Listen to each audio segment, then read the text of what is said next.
You can hear me now. I had to end my show and restart it. Yeah, that was the weirdest thing ever.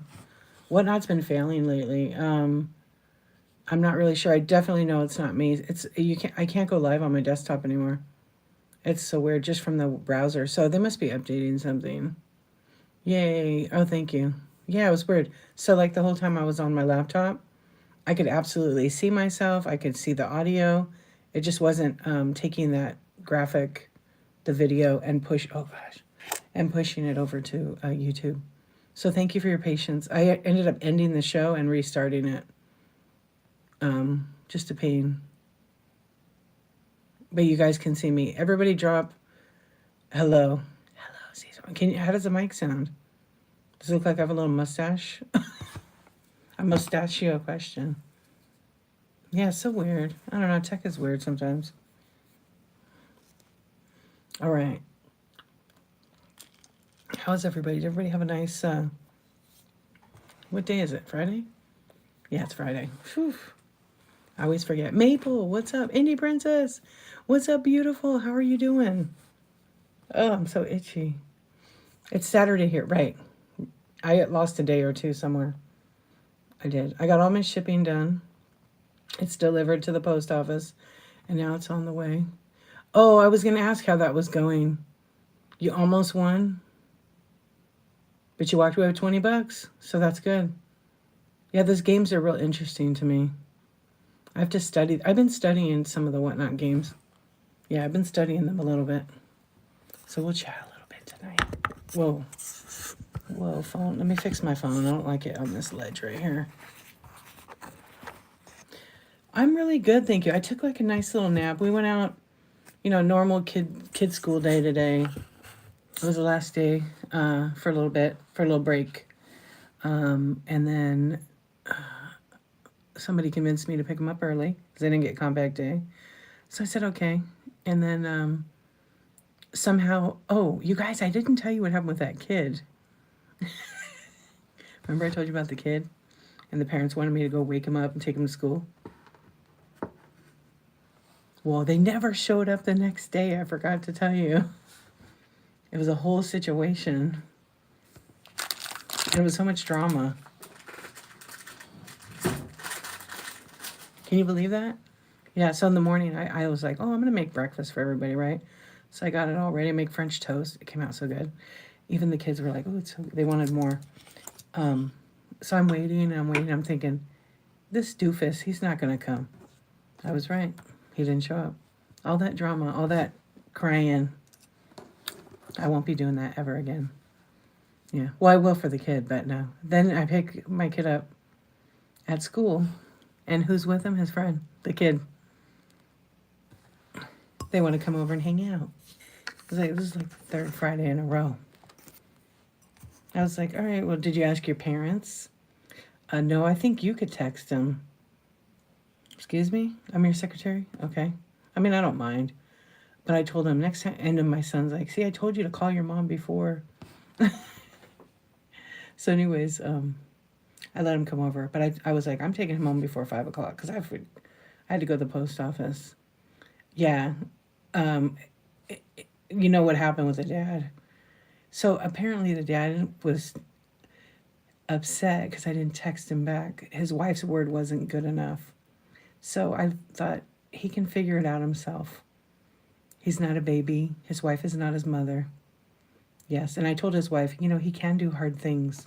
Make him stop breastfeeding him. Yeah, that's what I told her. Yeah, so the kid went to school, but the kid told me, I didn't come over this morning because my dad overslept. Can't make it up. Yeah. So, moms still rule the world. Although there's some pretty great dads out there. Yeah, it was like a whole situation. Hold on, let me get rid of this teapot thing out of here. I'm going to run this item right now. It's just like an alert thing. I have some people that bookmark it, so don't bid on it. You're not going to get anything. It's just like an alert, and then it goes away, and then I unpin it. Like, it's pretty quick. Yeah, it's like a whole weird situation. But it's fine. I mean, you can't, I'm not mad at the kid. You can't blame the kids. It's not his fault. His parents are who they are. Yeah. But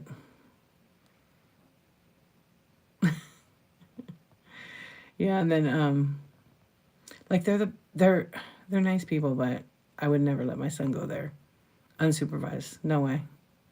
Yeah, so their kid can come over anytime, but I'm never letting my kid go there alone. Because they leave, the reason why is they let their kid like on his own.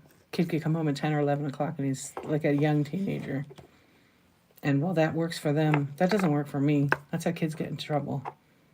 So there's that. That's my 2 cents on that one. Yeah, it was a whole situation. But anyways, so that was like, then I took him home. And my husband came home. And he's like, oh, he could stay a little longer. I'm like, do you want to take him home at 9 o'clock? Because I don't. I'm taking a nap at that time. And then he looked at me like, I just drove like 2 hours from work. Anyway, it was, I said, maybe next time, you know, he can go home. It's okay. Because the week before we took him like to dinner with us, or we got takeout actually. And then I think the week before that we got pizza or something. I mean, it's fine. I don't care. He can come every weekend. But I don't want to be the one to have to go out late. Yeah, every time at least. Then we went to dinner, went to this Mexican restaurant, ate way too much food. It was so good. Had a margarita, came home and I was like super tired. What's going on? How are you doing? Hey Lisa, how are you? Yeah, I'm just telling them about my Friday. And then I woke up and it was 10 o'clock. And I thought, oh, I'm so tired. I actually worked, I forgot, somewhere along the day today. It was, oh my gosh, this place makes margaritas so good. And right now, like this weekend, we have like NHRA races. So I live close to that if you know where it's at. So it's like drag races and funny car and like hot rod crap. Well, they have the races. So all the race car drivers were at this restaurant. Of course, we pick it. Yeah, you can hear them at my house. It's super, it sounds pretty good. Like you could go outside and listen to it all day long. Actually, I can hear it in my house, especially the Top Fuel dragsters. It's pretty cool to listen to. Anyway, we saw all the drivers over there. There was like so many nice people over there we came across. Yeah, but the restaurant was so loud. But their food is killer. I got like shrimp, chicken, and did I get steak? Yeah. What is that thing? I always forget what it's called, but you know what I'm talking about. Yeah, it was good. The waiter was so slow. Oh, yeah, you don't have any real Mexican food there, huh? Yeah, I mean, there's got to be one place. Anyway, it was good. He just took a long time, the waiter. No, it's fajitas. I could not think of it. It's close, but no. Yeah. This place is pretty good. It's not authentic. Well, it kind of is. But it's so good. I just keep forgetting to customize it. Like their rice was like, just tonight was extra good. And I'm not a big rice fan, but theirs was so good tonight. But I keep forgetting. They have like pinto beans. Not a big fan. I wanted like black beans or like refried. And I keep forgetting to change it every time I go there. Yeah, so it's like wasteful. But it was pretty good. It's almost too much food. So I had some leftovers. So I'm like, all right, there's my lunch tomorrow. Oh, the owners are from SoCal. You love good mix. Oh my gosh, me too. This was like so perfect. I don't know what they do to it, but it's like the best. Their rice is really like the best rice of any they've had. Welcome in, friends. We're just kind of going to chat a little bit tonight. If you feel like shopping, my Buy It Now has 500 items plus. Feel free to take a look. See if there's something that you can't live without. Because you never know. There might be things you just need and you didn't even know you needed. So tonight we're just going to chat only because I'm so tired tonight. And I want to go back to my weekends where I'm just kind of chilling or we're playing Pictionary or something. And we're not going to do that tonight. We're not going to do that tonight. But I don't know. It was nice. I took a nice nap. I felt pretty good. I can't sit on the couch. That's the new thing is when we go out to dinner, you know how it is. My couch is super cushiony. And maybe because I'm up so late at night, I pass right out. Yeah. So I don't sit comfortably on the couch. I sit like on the edge or I'm sitting on the floor. Because as soon as the butt goes in that corner of the couch, because it's like a lounge, I try to sit up. I'm like, yeah, it's like narcolepsy on the couch. It's like a whole episode, but it's so cozy. Yeah, my husband's like, you can't even sit on the couch for 5 minutes. You fall asleep.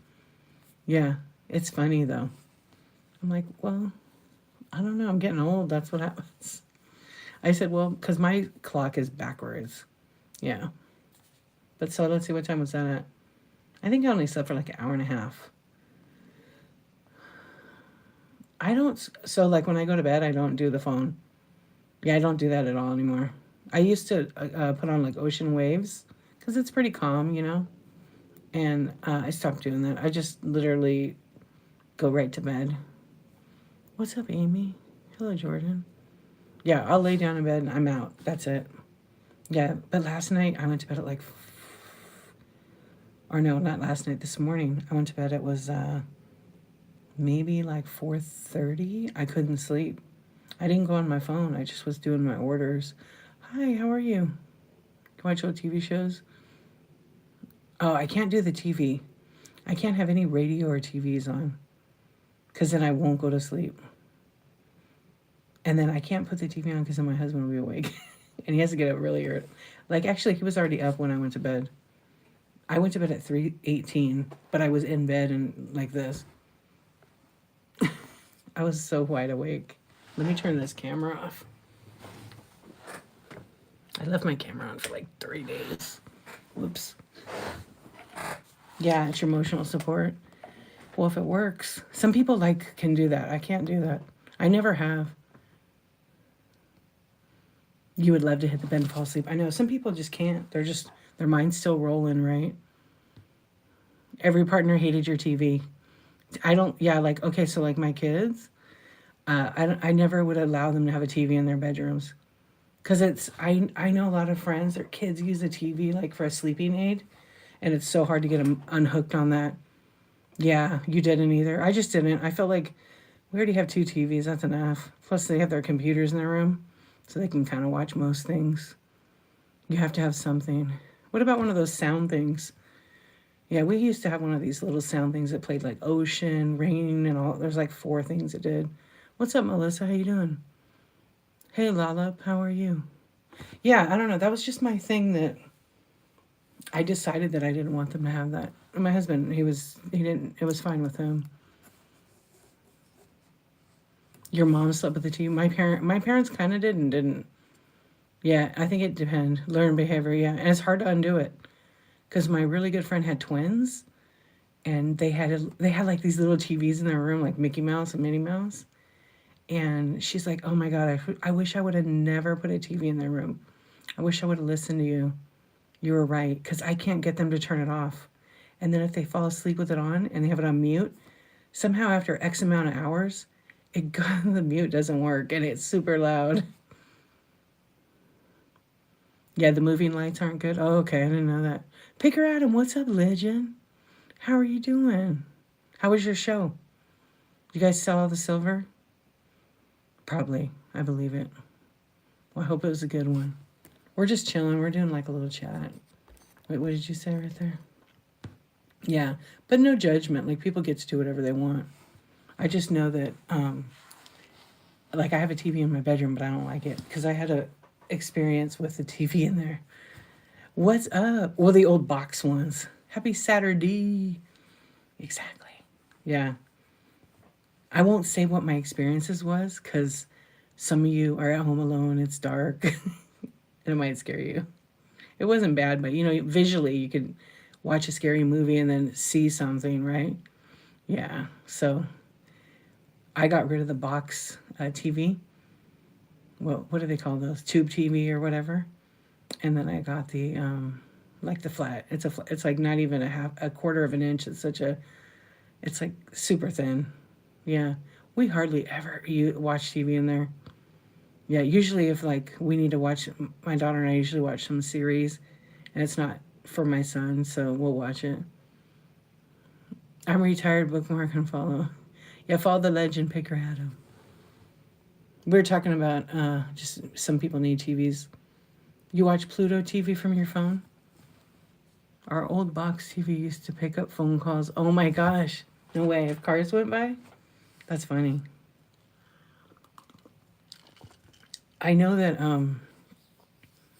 my phone, I have the Samsung app. It's like remote control. If I walk by my neighbor's house, I can change the channel of their TV. I never programmed it. I never did anything. And it always trips them out. I don't do it anymore, but like I did it a couple times on April Fools. They were strong. Yeah. Remember when we had to get up and go change the channel? I remember my grandpa had like his TV. It was big, but it went out. So he just left it there because it was like in a beautiful like wood cabinet and everything.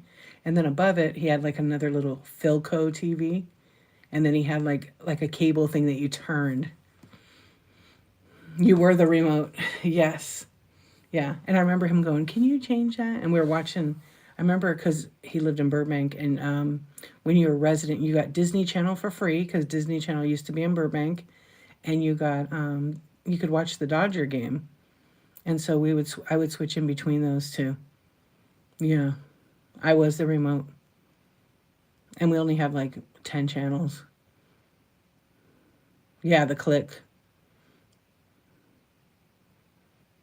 To make it color, they had a screen on it, huh? That's cool. I mean, at the time, like, I remember my mom, I'm like, because my mom is 85, almost 86. And I asked her, "Do you remember when like the first TV came out?" And she's like, "Yes, my dad got one." It was the tiniest thing ever. And it was like a round picture. And she remembered everything. It was so exciting. And of course it was like news. I think there was a few shows, but not too many.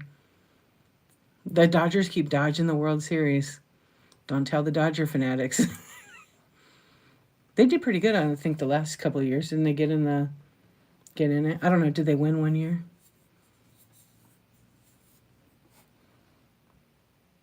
Yeah, that's pretty cool, though. Technology's come a long way. Look what we have now. We have too many devices, too many. We have babies are now born with a cell phone in their hand. Yep. Yeah, the bulbs had to be serviced. And they could actually fix them. No longer. Could you imagine one day the TVs will be portable? No, I know. Remember those little tiny ones? They were like a little screen on the little. Well, they were kind of a big, long, oblong thing. Yeah, and they took that big ass battery. That battery was like the flashlight battery, but you needed like two of them in it. What's up, Melinda? How are you doing? And Whittier, we only got weekend sneak previews. Oh yeah, you didn't get it. You had to dial the 1-800 number. They'd like tease you. How about this? If you're this old, do you remember like at the end it'd be like 10 o'clock? They'd have that commercial. Do you know where your kids are at? And then it would be like static. Yeah. I was talking to somebody about that the other day, and then like a couple days later I saw a commercial for it and I was like, get out of town. Who's watching? It was 7 p.m. when I was young. Oh, was it 7? Yeah. Oh, Pong, for sure. TV repair and radio repair sometimes takes, I know, it take a long time. Now it's like throw the TV away. It's totally disposable. If you want to replace like something in the screen, it's usually like LED lights that are, this is techie, that are in like your monitors. They have little LED strips inside if you gut it. It's like a $2 part and they go out. You got to junk it and get a whole new one. Unless you're a nerd and you can take it apart and solder and do all that. I will never do that again. Yes, I have done that. That's how old I am. Pong is where it's at. Pong was pretty dope. Yeah. Gosh, now we have so much stuff. So much stuff. I mean, maybe it's too much. Who knows? I do have a few friends. Like my husband actually has a friend. He doesn't have a cell phone. And he's like 50. He's 55 or 6. Never had a cell phone. But he's like, which is kind of weird, but good for him, you know. They had Pong for Atari. Well, they had Pong before that. Pong was its own game. It was like this box with 2 dials on it and then on and off. Yep, and 1 and 2 players and on and off. The box, we had that one.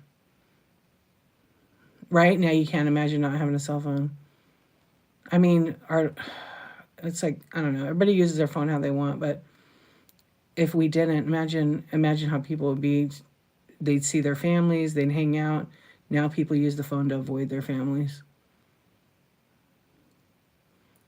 You think you're not gonna throw your phone in the pond because your kids are gonna be using the phone, and you're gonna want to be called. You're gonna be selling on whatnot. What are you talking about? Till you retire. I know. Honestly, like sometimes I just leave my phone home. Yeah. Remember calling your parents from a payphone and call? Oh yeah, we used to call collect. We used to call collect on your 99th. I'll be here on the whatnot till my 110th. I have my beeper still. I still have my beeper. Thank you. Yeah, I would call collect. No, I'd call collect, and then when the message would say, I do. I'll show it to you. When you call collect, and then it says, "Who's this call from?" and you say, and then real fast I go, "Mom, I'm at Devette's house. Come and pick me up," and I hang up. So then she wouldn't have to accept the collect call, and she would get the message to come pick me up at Devette's house. And that was my softball coach's daughter. Yeah, we'd all do it. Let's see if I have it. It's buried in my drawer here. No, I needed this thing today. I made kind of a mess of the drawer. And it's dark in here. Maybe I should clean this drawer. Hold on, I think I could find it. Oh, it's probably dead. I got a headlamp. I have a headlamp there. That's funny. I didn't even realize that was still there. It's a good one, actually. Anyway. Yeah. The pager's in the drawer. It's in there, but it's just buried. Let's see. Oh, yeah. Emergency breakthrough. Yep. Absolutely remember that. I don't remember that commercial. Wait, hold on. Now, because I'm on my phone, the text is way smaller.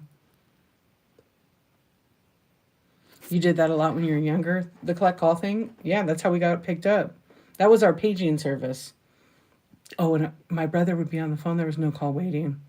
It would just be busy forever. Usually they weren't on the phone too long. But oh boy. When they were, we had to do the emergency breakthrough.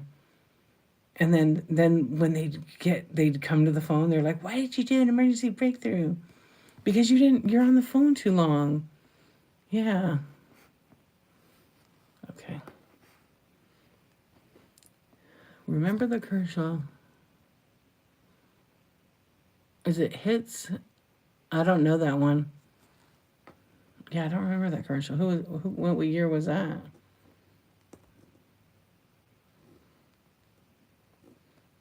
Oh, figure out. I think that was like my favorite thing to do is call the collect and leave the message. Oh, you got annoyed with your aunt not having call waiting and called the phone company to have it added? She had... That's funny. I remember when they invented call waiting. Yeah, we didn't have call waiting growing up. Nope, we had to wait. Oh, it was a Geico commercial? Oh, okay, I don't know that. What's up, Bunny? How you doing?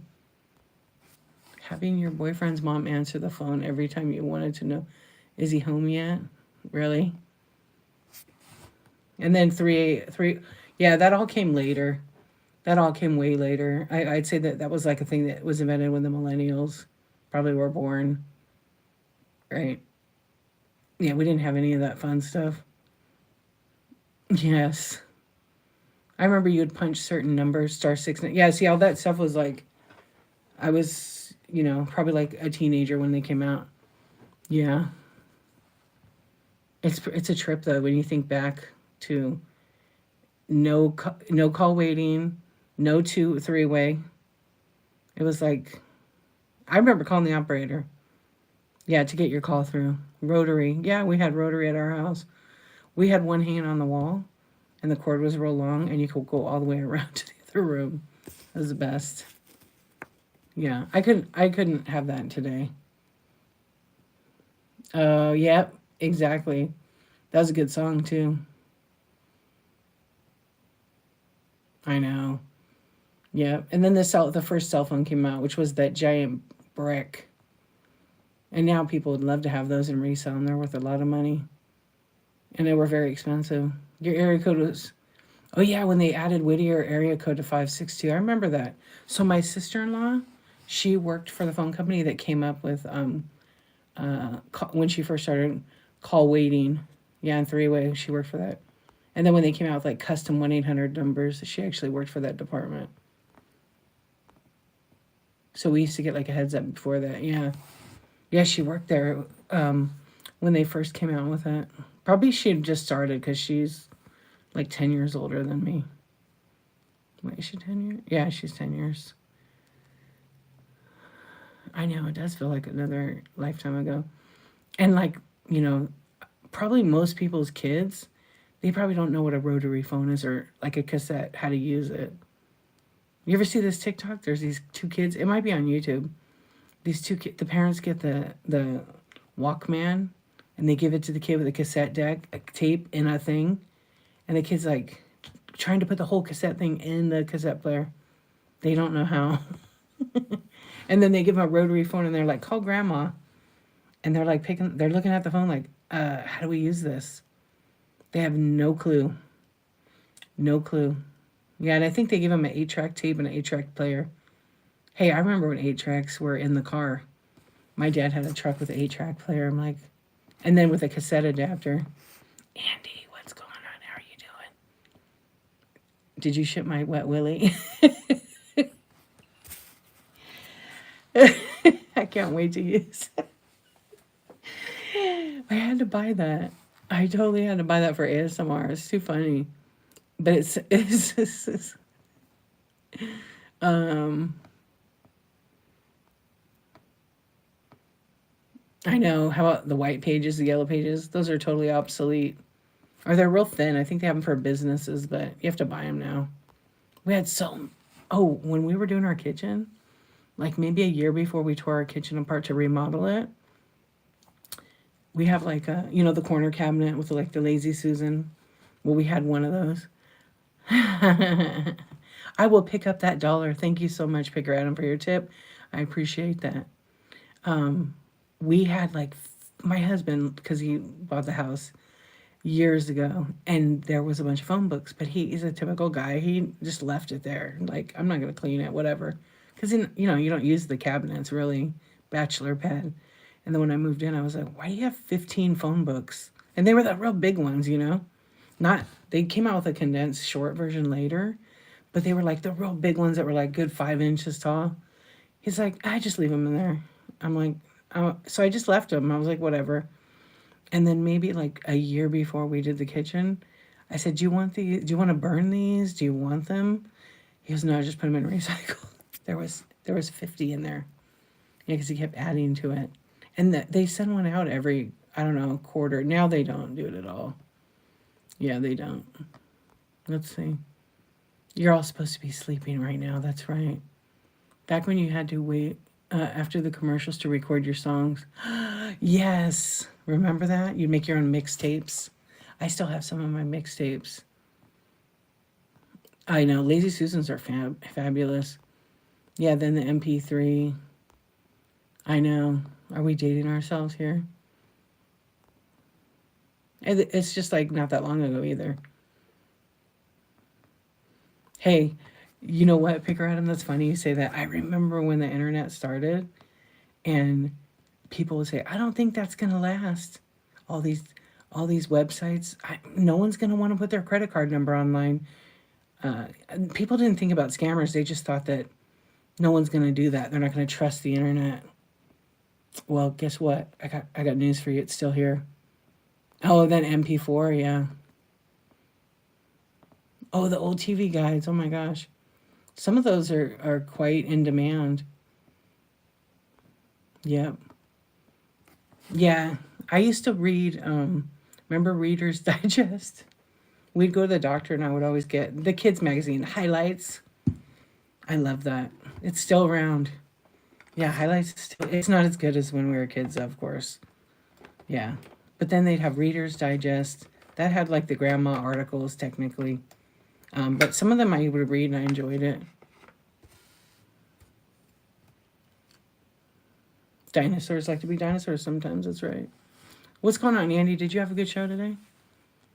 Highlights. Yeah, Highlights was the best.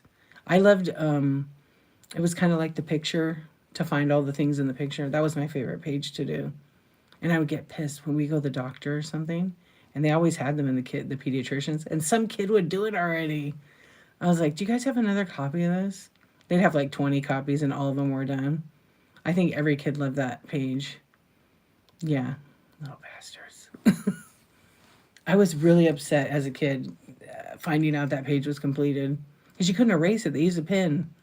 Because what moms are carrying pencils in their purses? None.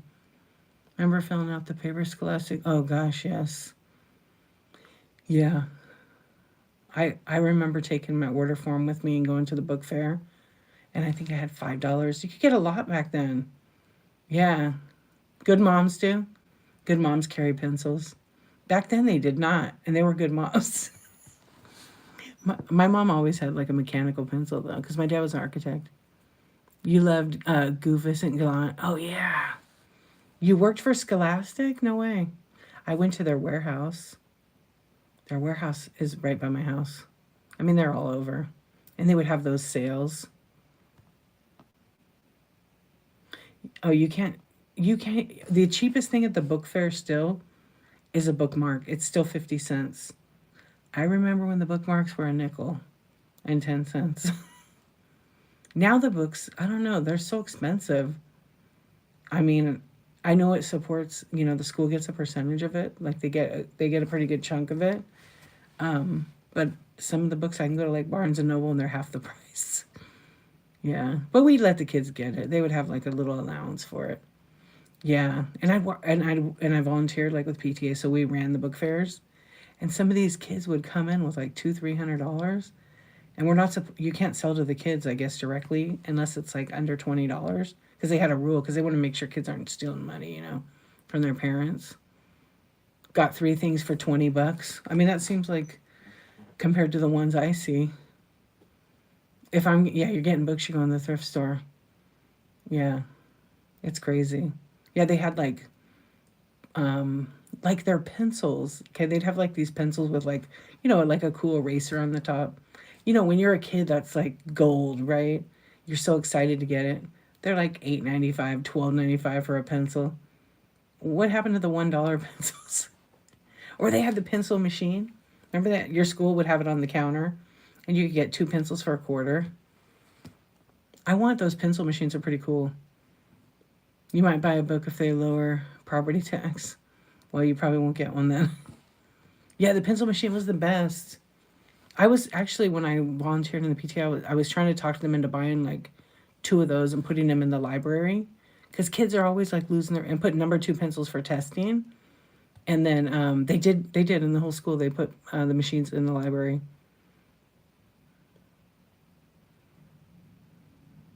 You never got the patience for that, but you seen them. Oh, okay. Yeah, you never knew. It was a surprise. That's what made it fun. So I'd take all my quarters, end up with like 42 pencils, and then I'd give them away. I wish I kept all the cool. I know. You know what? I used to collect pencils, and and I would never sharpen them. And probably like 5 years ago, I sold them all on a different platform. Some of them went for like a lot of money. I was kind of surprised. I only kept a couple. Yeah. Did anyone get free pizza for reading? Yes. Well, I got a whole pizza when I read a book, and it was like the little personal pan ones. Yeah, like I think it was Round Table back then. Oh yeah, if it's scented, oh my gosh, yes. Autocorrect hate, it's okay. How about the scratch and sniff stickers you would get? Yeah, book it. My kids got all the Pizza Hut ones. I don't think I got that. Yeah. Oh my gosh, you're never gonna forget that, are you? Right. And hey, how about when we were young, and we'd get it? We'd put our hands. We'd put Elmer's glue all over that, let it dry, and then peel it off. Welcome in, everybody. We're just kind of being nostalgic tonight and talking about and peel it. Yeah, I still do that. I haven't in a while because glue's expensive now. But I still will do it. You peel it off, or even if you were like real wild, you would be so worried. I remember my mom getting like, I one time got like not stabbed, but like poked with a lead pencil and it broke off in my hand. And I was like, I could get it out with glue. And my dad was like, all right, try it. And my mom was like, you can get lead poisoning. And I'm like, you cannot get it from the pencil lead, Mom. No, you can't. Yeah, it is, exactly. Oh, rubber cement was horrible. It smelled like dirty socks. It smelled so bad. Oh, it still stinks. Yeah, old school, very old school. Anyway, so I put the glue on and I had like pencil lead like right there. So I couldn't like close my hand all the way, I remember. What happened is I was in art class and I tripped and there was a pencil on the floor and you know the rest of the story. Anyway, it hurt so bad. And I had to go to the doctor for it. It just basically like luckily it went in like my hand went this way, so it came under. But yeah, they had to take it out. What was my favorite school lunch? Oh wow. I wish I had a photograph of all my school lunches because back then you really actually got real food. You didn't get it from a box. It was made fresh. The pizza was really good. The crazy stuff our parents told us that we later find out is super toxic. Right? Super toxic. Yeah, like, you know, I brought you into this world, I'll take you right out. Yeah. My parents never said that, but like other kids. Pencil lead is usually graphite. Why does nobody call it graphite? I don't know. It's number 2. It's a deuce.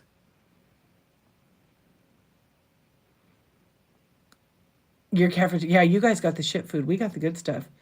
I went to like a middle school. So I was in 6th grade, so I was in middle school in San Diego. And our cafeteria, everything was made fresh every day. These women cooked good. They had like chef salads that were to die for. It was a nice sized bowl, not super huge. And then it had all the meat like chopped up and laid on top with cheese and everything was fresh. It was so good. So you get like the salad, then you get a little like milk or chocolate milk. You had Bosco stick. I don't know what that is. What is it, like cheese? Yeah, so that was probably the best one. And then you would get like a piece of you'd either get like a fruit or a vegetable. Oh, got you. In high school we got Pizza Hut every Thursday. That got old, I bet. I bet. The kids get pizza. I think Domino's pizza this every other Thursday, I think, at the school. And then they make homemade. It's horrible. I've eaten the school lunches, they're terrible. Back then Sloppy Joe was pretty good. Like it was literally real. I don't think they used a can. Oh, English muffin pizzas were or bagel pizzas, both those were so good. Yeah, I think those are the 2 lunches I remember the most. But like going back even further, they made spaghetti. The spaghetti was really good. This was like in probably like 4th or 5th grade in elementary school, and it was like the big, I don't know what material the tray was, and it had all the little things in it, and they would make the round scoop of, they would make the round scoop of like rice or whatever. Yeah, today's hamburgers, tomorrow's taco meat. Yeah, sloppy Joe, sloppy Joe. I love that Adam Sandler thing. Yeah, I did that on karaoke one time. It was fun. Brought you in, take you out. Parents were our first mafia. Yeah, try being Italian. I'm Italian, and I'm gonna tell your dad when he gets home. My dad was so laid back, nothing happened. Yeah, I mean, there was times where it was like, oh, I'm going to be good. You can't stand sloppy joes? I like will make like a vegan one, like with the face. It's pretty good actually, but I don't make them very often because I don't know. I don't want to use it out of a can. What about clean joes? Only dirty joes. Clean joes. Yeah. So the spaghetti one was. I remember the spaghetti, and I remember the tray, because I can remember standing in the line right now, waiting with my little friends to go into the cafeteria because you had to wait your turn, and they would have the kids line up down this long corridor. So each teacher had like a line with a classroom number on it, painted on the ground, and waiting there. And then the lady would get, okay, come on, it's your turn. And that's when the campus aides were nice. They wouldn't scream and yell at the kids. Yeah, they were really nice back then. They were like somebody's grandma, usually in there. I love them with tater tots. Yes, those are good. You took food classes in school so I could eat more. Hey, I remember taking cooking class, and our teacher was the sweetest lady. And they had those. Do you guys remember how they had these carts that rolled, and the teacher would be up there, and she'd have it like a chalkboard on one side, and then on the other side it would be a mirror, so she could turn it, and you could see if you were sitting in the back. You could see up and see what she was cooking. What's up, Mike? How you doing? We're just having a chat. We're talking about cafeteria food. Oh my gosh, do you remember that? Yeah. One time these, I guess they would be, because we were 6th, 7th, and 8th grade, and it was called junior high back then. I'm sure some schools still call it that. It's middle school. They put flour on top of that thing, and she had it like this with the mirror. And when she went like that, like 5 pounds of flour fell all over. It was mean. It was so mean. She was not a mean teacher. And she just laughed it off like nothing happened. She was awesome. Yeah. Yeah. And it was a lot. Like it was like someone dumped it on her head. That was like their prank. And then she took it like a champ. She's like, okay, I guess we're going to make apple pie today. I know she wanted to probably kill those kids because she knew exactly who it was, probably the football players. Yeah, you can't do that stuff now. So you probably they didn't get suspended or nothing. She just laughed it off. It's like a prank, right? It was bad. Yeah, and then when I became, because I think I was like 6th grade, and that class was whatever students. They didn't like separate us. And then when I became in 9th grade, they were still doing it. Except those guys got in real trouble because they were meaner. They did meaner stuff. Yeah. So mean kids. Little assholes. Oh, man. Yeah. Now I'm still thinking about the spaghetti. Yeah, it was good. I wonder what it would be like today if you go back there. Because they don't make that stuff. The school districts don't want to put it... They don't want the...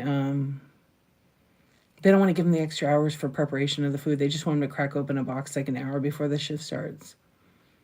Home economics, yes. I had that. It was great. So half of the semester we would, because we rotated classes every semester, we didn't have like these, I forgot what they call them now.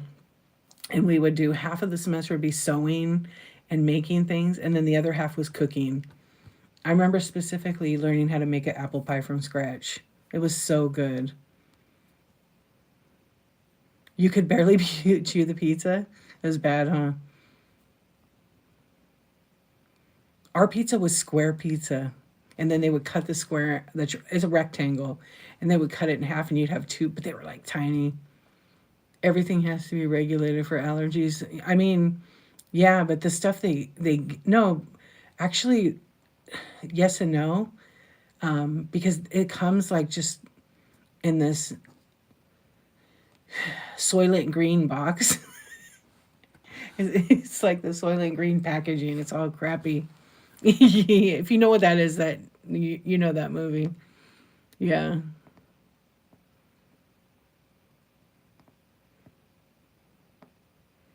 Wait, what was the teacher's name?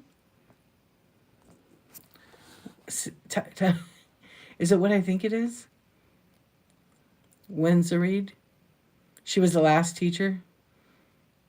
Yeah, Soylent Green is people. It's a movie, actually. You guys should watch it. It's actually pretty good. Yeah, it's pretty good. The people were getting fed this stuff called Soylent Green and Wins and Reed. Oh, okay, got you. Anyway, I just ruined it for you, so you don't have to watch the movie. Is it Kirk Douglas in that? Yeah, I think it's Kirk Douglas with his like double chin. Yeah, yeah, it was him. It's one of those classic. I guess it's kind of like a cult classic in a way. I think now probably. Well, thanks for being here, you guys. The Insomniacs. I know all the you think and think of all that. I'm sure you guys, if you have older parents, you're 50 years old, and I'm sure your parents had stories to tell you about their stuff, and you're like, oh, please, boomer, right? Oh, my parents weren't boomers. They were like silent generation. Yeah. What's up, Sandra Lynn? When I said boomer. How are you doing, friend? Learn to sew an apron and cook a casserole. Oh, yeah, in your class? I don't remember like what food we made. I think we made spaghetti as a class because that was like kind of like a staple and garlic bread. But I remember making the apple pie specifically with Granny Smith apples. Oh my gosh, that was so good. And I haven't made it since. Oh no, I made it. I did make a from scratch apple pie like 10 years ago, I think. You've seen so many musicals? I dig musicals too. Yeah, what was the other yeah, I can't think of what else we were making there. Is that your like in live in person or like on TV? Like a movie musical, probably in a play form, right? Yeah, I don't think what else we cooked in that class. Oh, on TV, you love them. Yeah, they just I don't know. I love them too. The one I couldn't get into, but I kind of want to rewatch it is the Ryan Gosling one when they I think it was I don't know what year was that before when musicals were like a thing again. They hadn't produced any for years, and it was La La Land, I think. I don't know. Amelia, hello, welcome in. I think that's what it's called.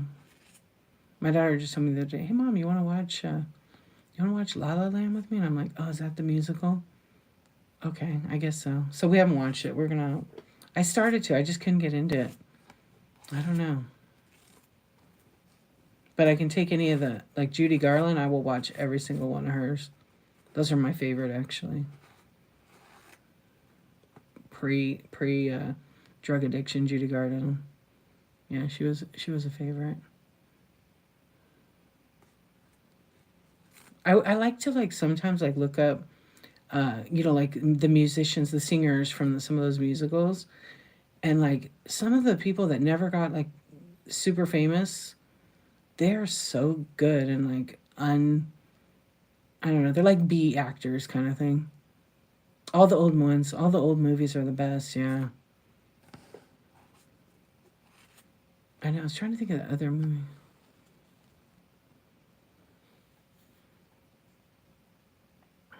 You felt bored with it. Yeah, a lot of people. I have a couple friends that didn't like it, but most of the friends I have, they loved it. It was so popular. I know. I'm just trying to think I gotta look it up. What year it came out? Singing in the Rain is amazing. All right, what's your favorite movie that's old? I love. Well, Wizard of Oz is my absolute favorite movie, actually. Oh, it's 2016. So that's when yeah, Emma Stone and him. Okay, maybe I'm gonna try to like rewatch it with her. So 84% of the people like that movie. Oh, remember Star Search? So who else got their start on there? Leanne Rimes got her start on Star Search. A lot of people actually did. Meet Me in St. Louis. Yeah, that's a good one with Judy. Guys and Dolls is good. Now I want to know. Now I want to know. And then they had the weird guy, Ed McMahon. I told you guys about Ed McMahon's limo driver. I met him. Did Rosie get her? Oh, she was a comic on there, huh? I'm looking it up. I want to know. Yeah, what year was that? Ed McMahon. 1983 to 95. Yeah, Willy Wonka was great too. Let's see if it has. I'm sure it has the list here. Okay, let's see. Justin Timberlake, I think, wasn't he on it? Oh, wow. Aaliyah, the singer, was on it. Oh, Joey Lawrence, I think, was on it. Yeah.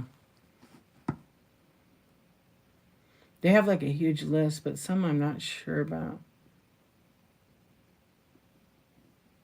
Bobby Brown? No. No, it's a different one. I was like, what? Oh, Christina Aguilera. That's right. That's the other one. I couldn't think of it. Dave Chappelle. Dave Chappelle was one on there in 1993. Wow.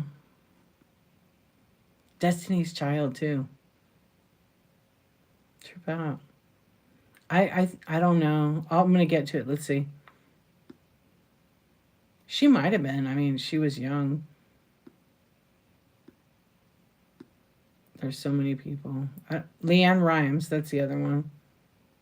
I don't think Justin Timberlake. I don't think Jessica Simpson. I don't see her on here. Not Jessica Simpson. She was probably, yeah, she was a little bit, I think she was born like in 83. So probably not. Usher.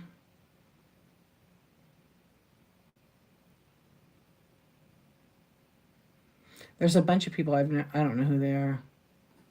Tiffany, you know, the redhead singer. Well, she's like, yeah, redhead. Yeah, I think We're Alone Now. She got her start on there too. I remember watching that. Remember that after Star Search was on, you would watch. What was the one where they lip sync? Putting on the Hits, or was it called something? It was called something else, huh? Her name's Tiffany. That's how she went as a singer. And I want to say that Tiffany, her last name is, she was like from the 80s. Darwish. Tiffany Darwish. Yeah, she's from the 80s. She,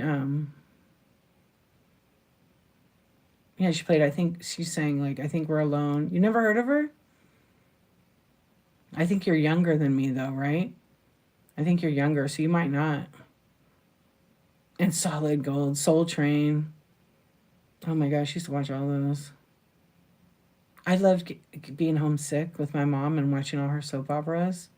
And then I'd sometimes get to watch One Hit Wonder. Was that a show? I'm still looking on that list because I want to know. Oh, wow. You know who was on there? Do you remember Twitch? Twitch was actually a dancer on Star Search.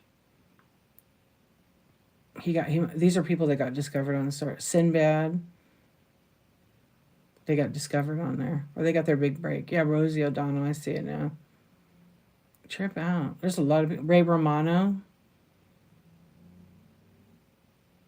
Oh, Soaps and the Price is Right. Yeah. My mom was on The Price is Right, actually.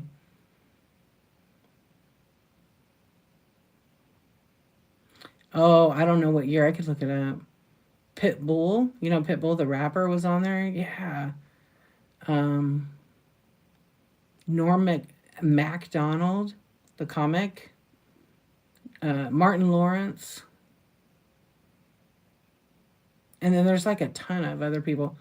But like who they got noticed, I guess. I wouldn't say they got their start. And that was 1983, I said, to Kimberly Caldwell. She was like a singer. Oh, Kevin James. Wow. No, she went all the way up to the thing, and she got picked the first round, and then she played the next thing, but she didn't get anything. Yeah, I want to try to. Oh, Showtime at the Apollo. Wouldn't that come on at like 1:00 in the morning or midnight? Norm, he died. I think he died like last year. But he still like worked on a TV show or something. He had that dry humor. He was funny, but he wasn't my kind of funny. Um, yeah, I think he passed away like, oh, in 2021. He was young. He was like 61 years old. But he was on some other show that was funny. Um, I know he was like on Roseanne when it was like popular. Oh, he was like on the Dennis Miller show, I remember. And I don't know if he did a lot of movies. And of course, Saturday Night Live, yeah. Yeah, I mean, I don't think he's like a actor, like a lister. Yeah, I don't think he was an A-lister. I know. I wish my mom. What's up on live today? How you doing? Okay, what years did Ed McMahon? Publishers Clearinghouse probably is still going on.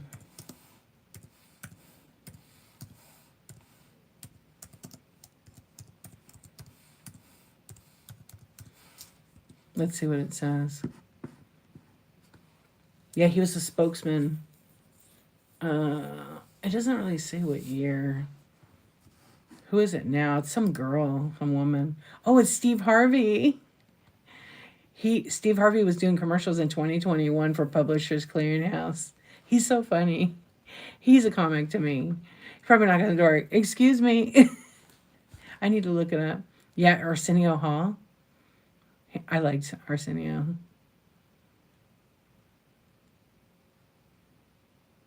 They would sweep you off the stage. Wait, I think I missed something. Growing up, I lived down the street from NBC, and Johnny Carson show was like the most popular thing at night, for the adults. And you could see his car where he parked. He had a tan Corvette. Thing was like beautiful. Yeah, and it would be parked, and the fence, there was a gate, like they have like a huge building and then another building, and then in between is a gate, but it never opened. So you could look underneath and you could see like people, you could look, if you're a kid, because adults ain't getting down on the ground, you could go under the gate and you could see, where he parked. And he parked literally next to the building, and then nobody could park by him. Maybe one other car. And it was probably like his producer or something. Yeah, because, they have like regular parking. They don't have a ton of like, employee parking. If you're the actor or the main star, then you probably get a good parking spot. We went on the studio tour at NBC, and we walked through like all the shows, because I think it was maybe like the week they were wrapping up, getting ready to go on hiatus, and we saw him. We didn't get to talk to him really. We just saw him and he said hello. That was it. Yeah. They still owe you some money. Welcome in, friends. Yeah, it's crazy. It's pretty cool, though. Yeah, all the things we all remember. You did a Warner Brothers studio tour once. I think I've done all the studio tours now.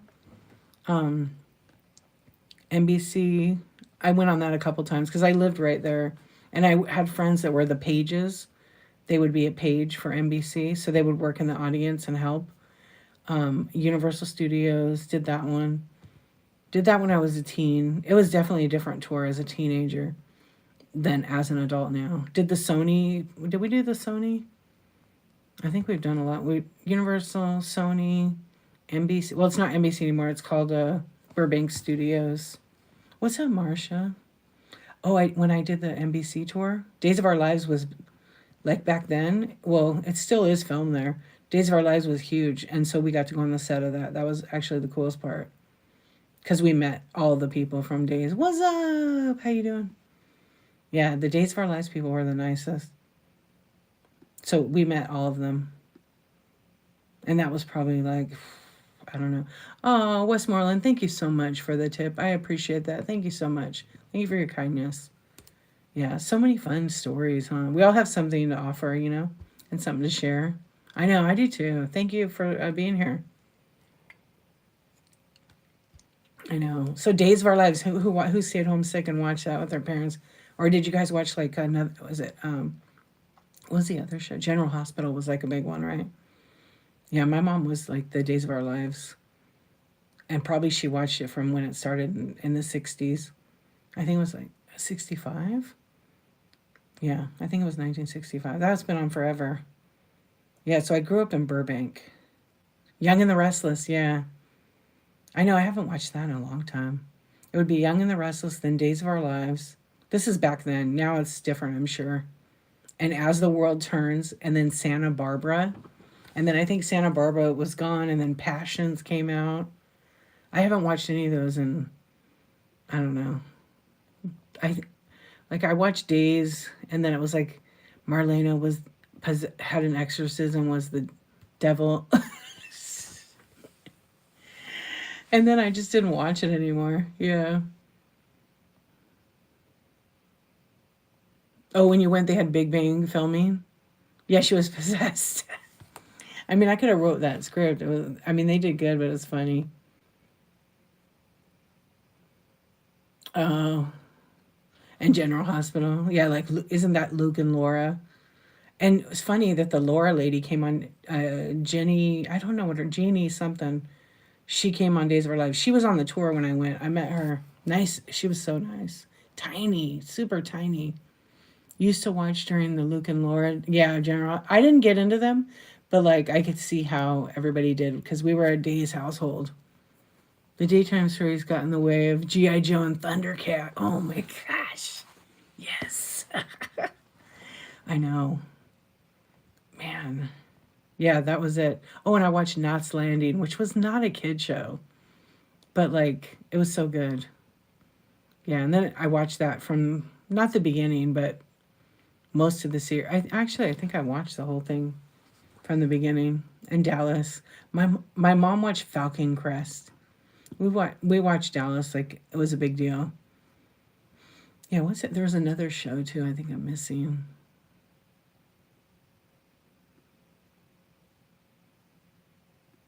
No, I think I covered them all. The nighttime. Yeah, what were the nighttime soaps? We're talking about soap operas in the 70s and 80s. All My Children. What's up, Casey? McGovern was the only daytime crap. Okay, now I don't know that one. What is that? What was that one about? Now I'm going to look it up. I want to know.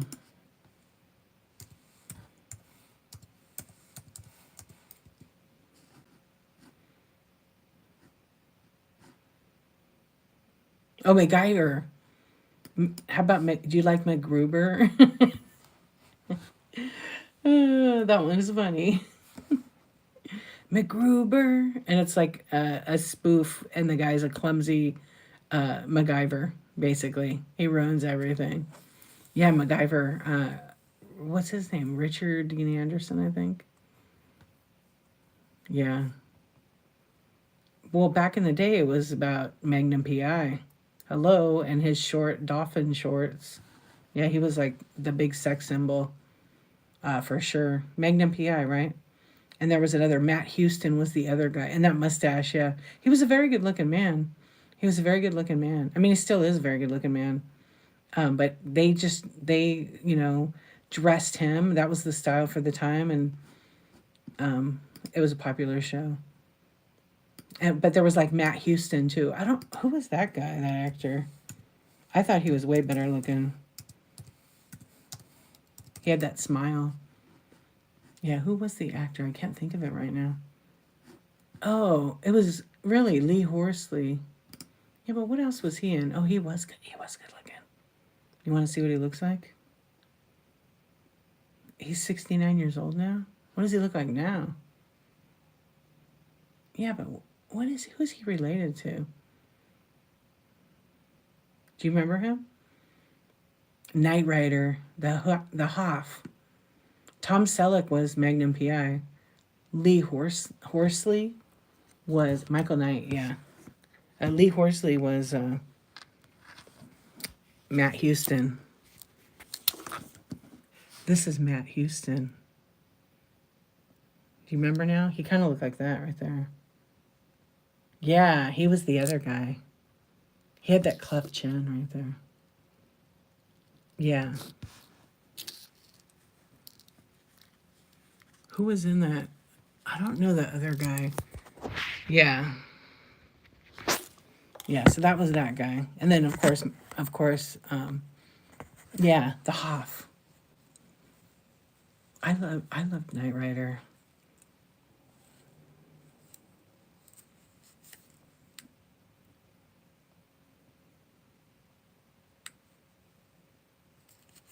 Did my mic go out? Can you hear it now? I think I hit the button. I think I hit it. The A-Team. Okay, who knows all the theme songs? That's the question. I still know them all. I can still hear them. Yeah, let's see. We watch A-Team. Yes. You can. I love like soundtracks. I think I have like a CD or I might have a cassette of soundtracks. You hated MASH? Oh my gosh, we had to watch that. My parents would watch that.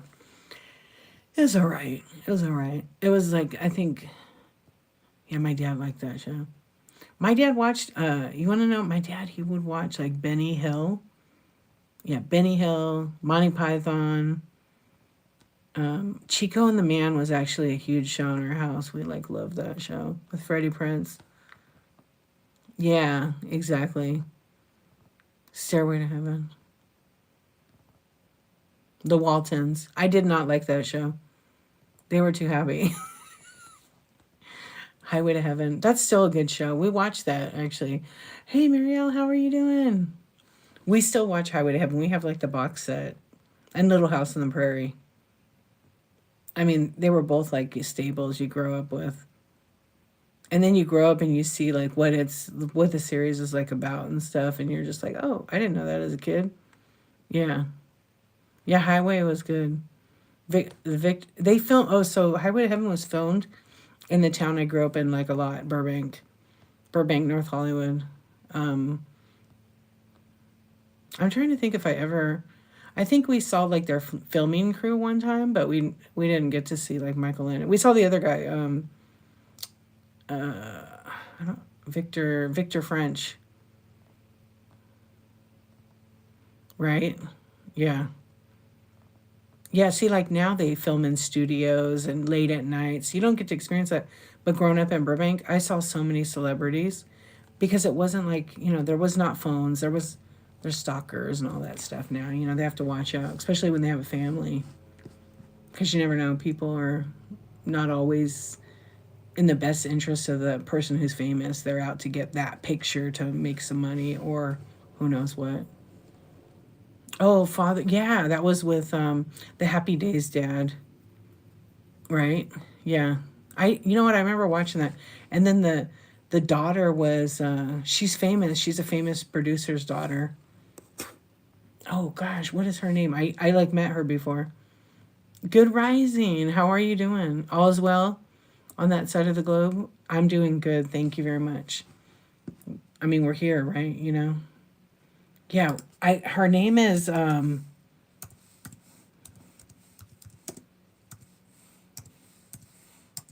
Bosley is his name.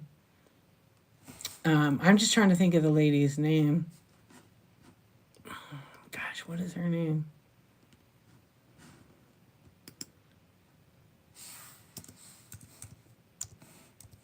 I'm trying not to look her name up. I just want to see her picture.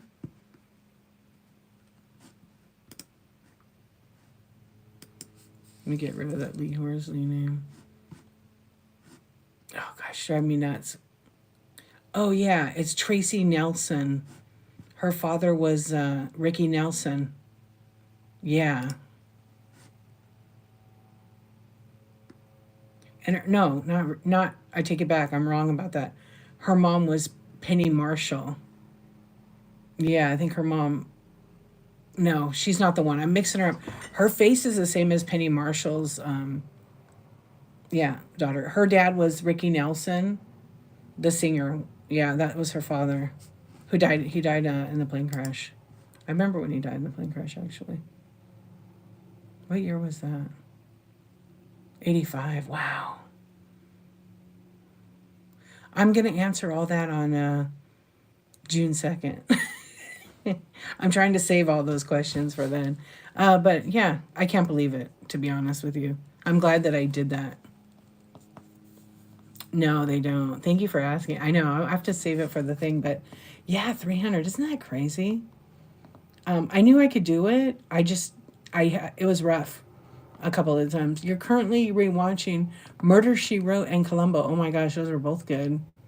So complicated, non-excessive. Right. Nothing bad, right? They were because the shows back then they didn't have all the cursing or any of that stuff. Yeah. Now it's like straight up, some scenes that we really don't need to see some things. Also, it kind of gets in our consciousness. Yeah. You're impressed. Thank you. Your mom loves those shows.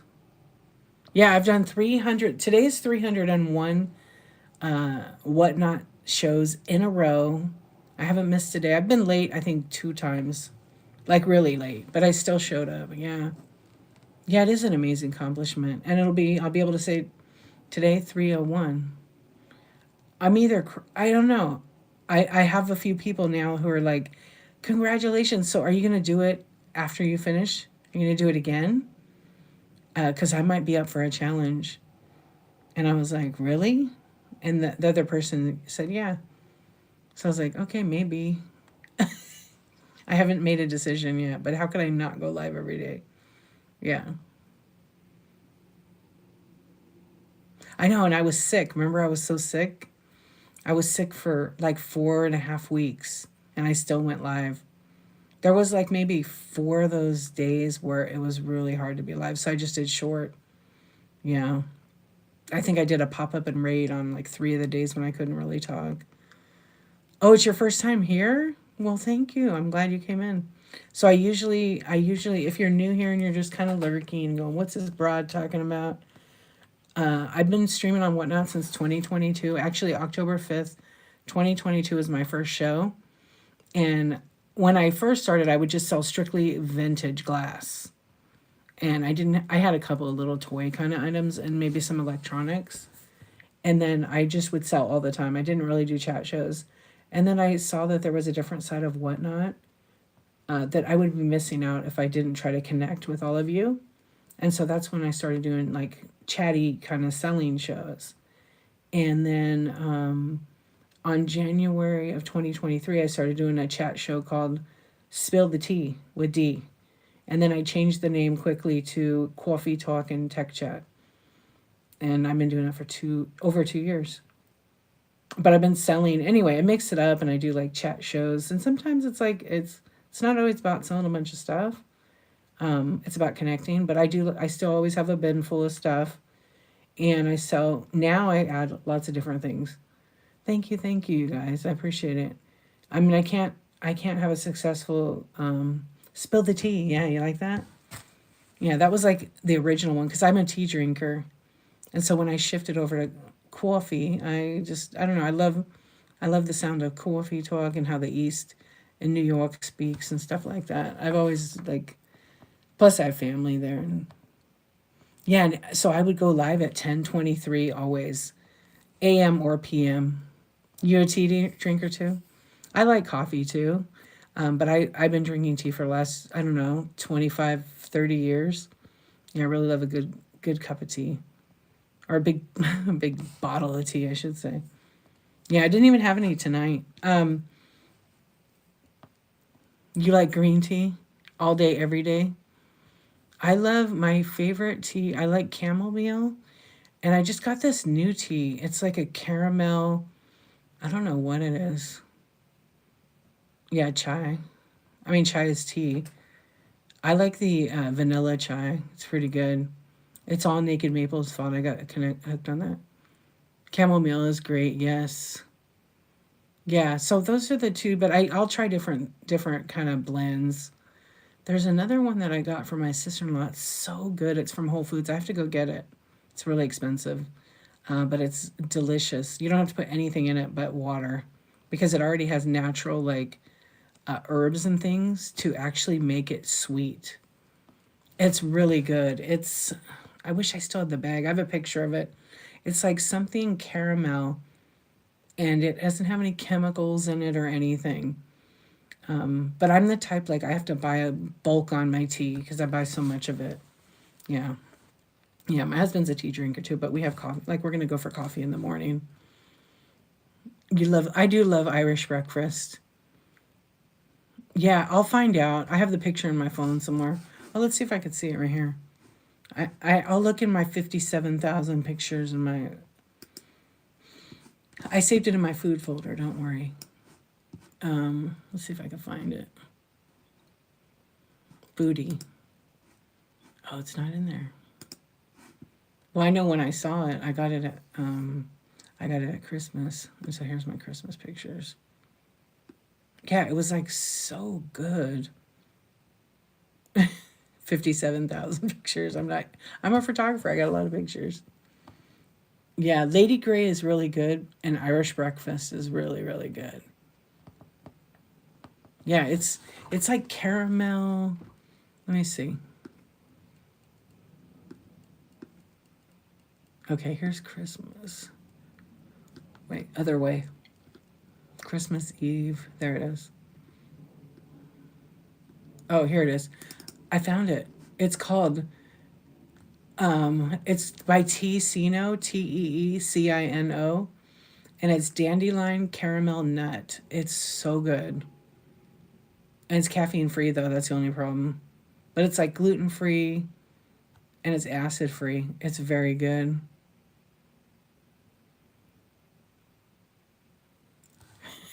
Wait, I told my friend about the Grey Rock method today. She asked if it was a decor item. No, you failed. Oh no. There's this lady I watched a long time ago because I was working for a major narcissist. And she mostly talks about narcissistic relationships. She's on YouTube. I forgot her name. It's like Angie either Atkinson. She's Atkinson, I think. She's really good. It's so good, Amy. Oh my gosh, it's so good. I don't know where you buy this. Probably Whole Foods. I think it is Whole Foods. Let me see.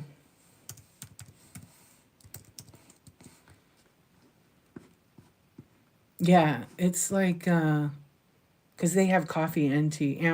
Right on there. Is that where you saw that? All right. Well, I'm not shopping there for this month, so you could buy directly on their website. Yeah, but they sell the coffee and then they sell the. It's about $29. Yeah, it's not cheap. But it's probably cheap on the A site. I want to find the exact one. Dandelion. Oh, they have a mocha one too. Yeah. Well, I had the picture of it. Here it is.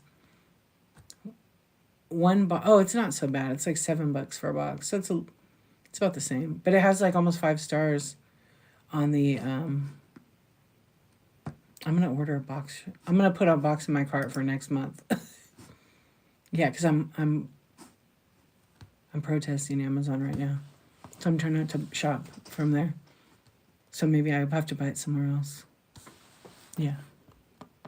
I'm trying to not shop big box. But she said she's past that. She said he acts like she doesn't exist. Oh, it takes a long time to realize that you've got some credits. Yeah, well, I'm just trying not to shop in general because I'm trying to like not buy things I don't need. But the tea's a necessity. I'm trying just not to. I'm trying to put my money in local. It's hard though, you know. But just trying to like spend my money in small business, so those businesses could sustain and grow. It's very hard to do that, yeah. But I did it for several years. There's just a couple of stores like there's some necessities you kind of have to buy. But I have a friend that doesn't shop big box at all. Oh, is that what you were going to send me? I'll have to check it out. What was the flavor again? It was dandelion caramel nut. Yeah. You want to see what it looks like? I'll show you right now. There's the bag. .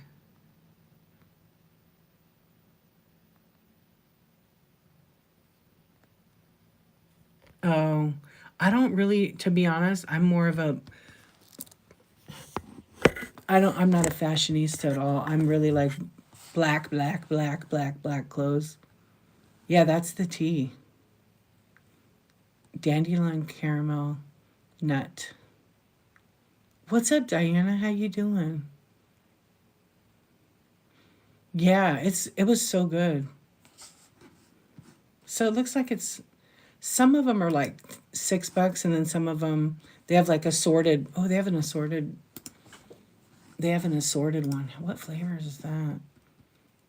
Oh, caramel nut, dark roast, red chai, coconut, mocha mint. No, none of those.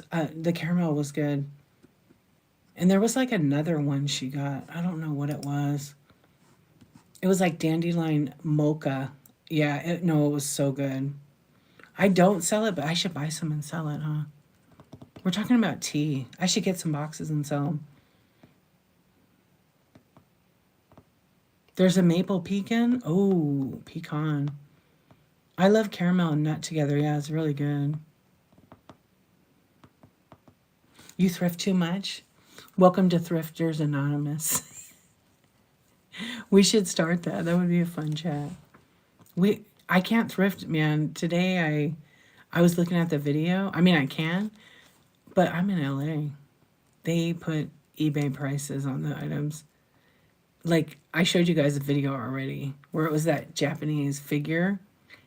Yes, it shows like if you use Google Lens, it's $159, but the shop had it for $32.99, and every other site had been selling it for like $24.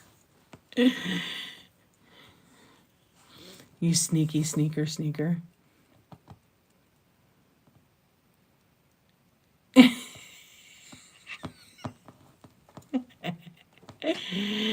I love it. I love you. I needed to buy that hook. Yeah, the other TNA. How are you doing?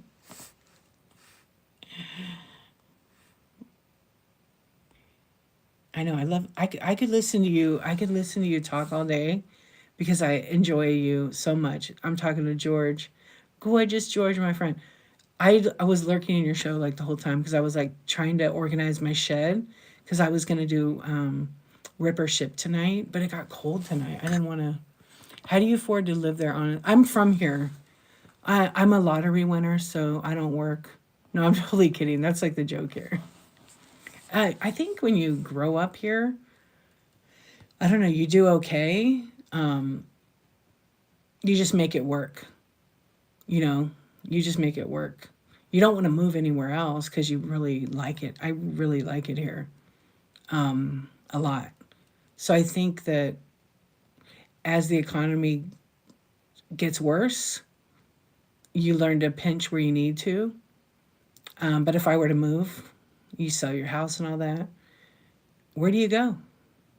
Because every big city across this country is expensive too. You got to live in some, you're so used to the hustle and bustle here, the fast internet, all that, your family. And then at what cost is it to move and give all that up? And you move to a small town where things aren't like that. Yes, the people are wonderful and it's all nice, and maybe you can get a house for $200,000 less, but you're gonna give something up. Yeah, you want to move here so bad. I mean, you could do it, but like honestly, it's so expensive to rent, and depending where you live. Yeah, some of the rents on like if you rented a house, like I know in Burbank, because it's popular because of the it's a it's basically a television city because there's so many studios. Your 3 and 2 bedroom house in rural Georgia went up to 2055 a month. Okay, so places here are like over 2,500 to about 4,000 a month. I don't know what people do for a living because some people that are barely making it, that's their rent. But they'll have like two families live together to just make it work. Your state is in the top 5 for the highest taxes. Oh, Jersey is very expensive. You're born and raised there. Yeah, you guys have like the highest property tax, like 3%. Texas too. It's 3.2%. Some counties are a little higher. We used to have a house there. The property taxes were ridiculous. And there's so much risk because, like, there's so many things with Texas that was a nightmare. I'm so glad we don't have that anymore. Yeah, it's so expensive. Like here, it's 1.1%, or barely one. It's not even 1% actually. You're originally from Jersey? Yeah, it's so expensive. Oh, you lucked out, so you pay 1,400 for rent. Yeah, you did get lucky. But like, there's so many things. Like, if you have a house in Texas, you got to make sure you have like the foundation because it's so hot there. You have to have these special hoses and all this shit, and you gotta. It was just a pain in the butt. So your foundation don't crack, and then you have to like have the pipes padded so they don't freeze. Near Fort Worth. Yeah, we had it over there for about 10 years and sold it. And we bought it at the right time and sold at the right time. Oh, well, they might not want to share. Yeah. There is advantages to renting for sure. If you're, like me, like we rented and you get like safe in the time we had like 4 or 5. No, no, no, it's okay. I just simulate. They might not want to share that. They could be, I think, central or something, but some people don't want to share it, and that's okay. There you go, right there. Yeah, west of Austin. Okay, I wasn't sure where you were at. Yeah, it was hella expensive. Like a property tax would be like $7,000 in a year. Yeah, I was gonna say you got a good deal right there because when we first bought that house, the rent was like $750, and then when we sold it, I raised the rent. We had multiple tenants, and my husband didn't. He's like, just keep it low. We'll keep somebody in there. And I go, no, because if they trash it, that extra money goes towards repairing it. And we had a tenant trash it a couple of times. It was 1,600. I raised it to, so it doubled the rent. Your house in Austin needed foundation work after 14. Yeah, yeah, yeah. And what's what we were worried about, because when you rent in the contract, it says the tenant is supposed to take care of the hoses, and there's a special hose that lays around the foundation, almost like waters the foundation or the ground around it. And then there's all these things you have to do. I'm so glad we didn't have any issues. The only issue we had is like our first tenant stole the fridge when they moved out, and the property management company, every single one of them sucked. We finally found one person that was decent and tried to find a handyman. Oh my gosh, they were all flaky. Finally found a really great guy. So if anyone ever needs, well, he probably retired now. We had a really great guy, but the property managers were the biggest scammers. Sorry if you own a property management company, but they were scammers. Light bulb would vanish, and then they had it in the contract that they could make repairs on our behalf up to a certain amount, except there wasn't an amount. And so that would be like $2,000. Yeah, all the light bulbs the tenants stole. They probably didn't. They just charged us for it. Yeah, so the more you learn, the better off you can set up your contract. So like I remember sitting at the contract and I'm like, any repair over $1, you got to contact us. Because I'm not going to do that again. Because it was probably like 20 grand. It is a risk, yeah. What's up, Daisy? How you doing? Oh, I did miss some of the chat. Hold on, let me go back. No, I didn't miss too much. Oh, your school taxes just went up again? All your kids are grown, yet we're still paying. We never are going to escape taxes. We never will. Unless you rent. But we're never going to escape taxes because we pay tax laterally on the money we earn, and then we pay it again on the money we save. It's ridiculous. Yeah. It's such a risk renting now. Our neighbor had bad renters. They didn't pay for a couple of years. That would suck. Yeah, and it's very hard to kick people out because they got all these squatter laws that protect them. Yours cost you $40K off the selling price, but we didn't know. Yeah, you didn't know until you sold it to move there, right? Yeah, I know. So we had our last tenant was good actually, but our last tenant was like she had a couple of weird. She was pretty good, but she had a couple of weird situations, and I just didn't know how to handle it. Yeah, like we had put all brand new doorknobs with locks, in the bedrooms. And then I always dealt with the rent, the property management company. They just literally rented her and double checked her, and then I would handle. They could contact me for repairs because I could do it faster than the management company. No, I live here. I didn't move to. I'm in California, so I haven't moved from LA. But I have lived in other states. You love your landlords? They live in your neighborhood? They sound like great people. You're lucky. Not everybody has. But our first tenant, okay, here I'll talk about the tenants. So the first tenant was married. The guy, we only dealt with the guy. He was wonderful. Well, they got divorced. It was horrible. And then the wife was like, she was like a contractor, I'll just say. And she had her own business. And then she took her dad in, who was like in a wheelchair. And I guess she took care of him. I don't know if she took care of him. So a wheelchair on carpet and in the walls, every wall was gouged up by his wheelchair. Like intentionally, you know what I mean? So he must have been a really angry guy because there was like in his room where he was, there was like holes in the wall from punching. I think he was a vet, so I think he had some things, you know, PTSD and stuff. But we never knew he moved in. He wasn't on the contract, and so we had to replace the carpet. Everything was trashed.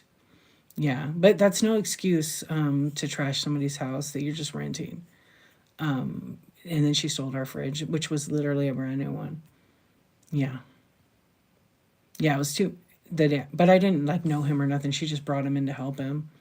But he had like he was almost wheeling his chair down and scratching up all the walls. George, oh, wake up. Yeah. So I don't know, you know, it's whatever was done. But they moved out, and that was like a nightmare to get rid of her. And then we got like this other family, and they were okay for a while, and then they got divorced, or they broke up. Yeah, it's so real. And what happened is she claimed, oh, I didn't know it belonged to the house. I thought it was from my ex-husband. He would have never took it, the guy. He was such a good, like, we had to go through all this to switch her name back on it. Yeah, it was just, but I was like, shame on the property management company because they're the ones that cost us the money. But the drama. Yeah. And then they were like, well, you have to buy a new fridge. I'm like, no, we're just going to rent it. They can bring their own appliance. Sorry, George. That's what I decided I was going to do on the wake yell. Yeah, I was trying to think. The next one was like, oh, it was some biker chick and her biker husband. I say that because they were all into Harleys and they were really cool. But they kept not being able to pay their rent. Like after about 6 months, they were late on their rent all the time. So I think they were partying too much. No, we bought it and then we chose it as investment. My husband was trying to not make me, but like get me to move there. And I was like, I'm never moving to Texas. Sorry, bro. Yeah, I'm not. That's just a no for me. And that was 20 years ago. Yeah, it just wasn't for me. My family's here. Why would I move there? Glenn Desire, thank you for the raid. Thank you. How was your show? We're just kind of having a chat show over here, just like we usually do.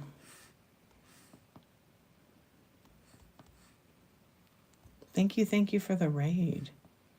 It was awesome. What do you sell? So, Glenn Desire, you and you alone. Let us know what you sell, and everybody give Glenn Desire a follow. Thank you for raiding. I know you can raid anywhere here on the Whatnot.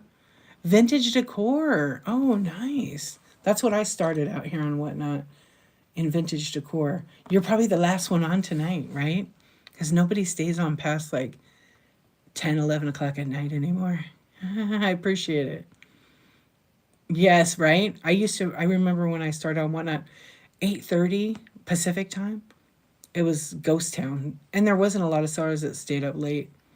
Yeah, it was me and Griff's Thrifts in estate sales or vintage decor. That's what we would be doing. Well, thank you once again and welcome in. We're just kind of, What do you do now? I still sell vintage decor. I have a bunch of it like all in here in this area of shelving and stuff. But I do a little tech support here and whatnot on Tuesdays and help new sellers. And then I'm selling lately. I always sell glass and vintage, and home decor and animals, figures, wades. But I sell a lot of like toy kind of items. You know, mystery bags, doorables, bitty pop Funkos, and sometimes I dabble in sports cards. And if you're looking for Pokemon, I have them, but I won't sell them. If you look for men's watches, I'll tell you yes, but I'm not selling them. No, I will eventually, but and cameras, same kind of thing. Yeah, so that's pretty much it. What's up, Bombay? How you doing? You're multicasting? Yeah, I'm so stoked. That is awesome. Any vintage linens? I don't have them here, but I do have like some doilies and things. Hey, that's good to hear it. Thanks for sharing that. I'm clipping that. I'm going to send that to my group. Oh, that's awesome. Yeah, I have some like vintage doilies and a couple of aprons. Oh, what is multicasting?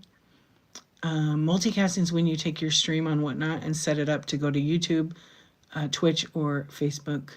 You're hunting for linen and lace tablecloths? Okay, I don't have any tablecloths right now. Does anybody here have it? You can follow each other.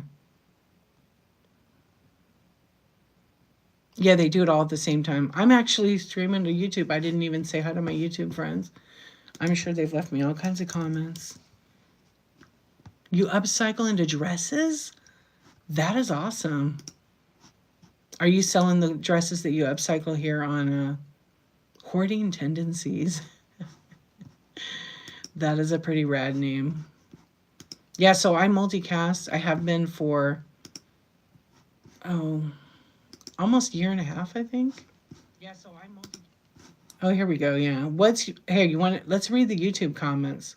So we've got 3 of our friends watching. There's a few comments. Let's see what they said. Some of the regulars come over. Okay, let's see. Not her again. Bruh. She was on something last time. I don't think so, bro. Yeah, these are the random comments I get. Hi. Politics posts, I just delete those. Usually get banned for that because they just never stop.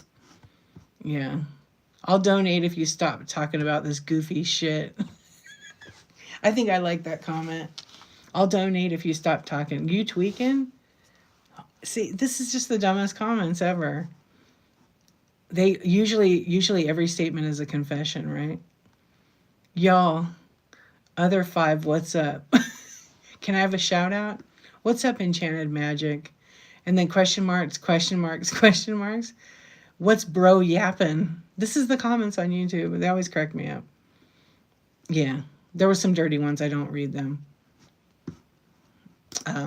But yeah, I don't do drugs, so I don't like those kind of comments.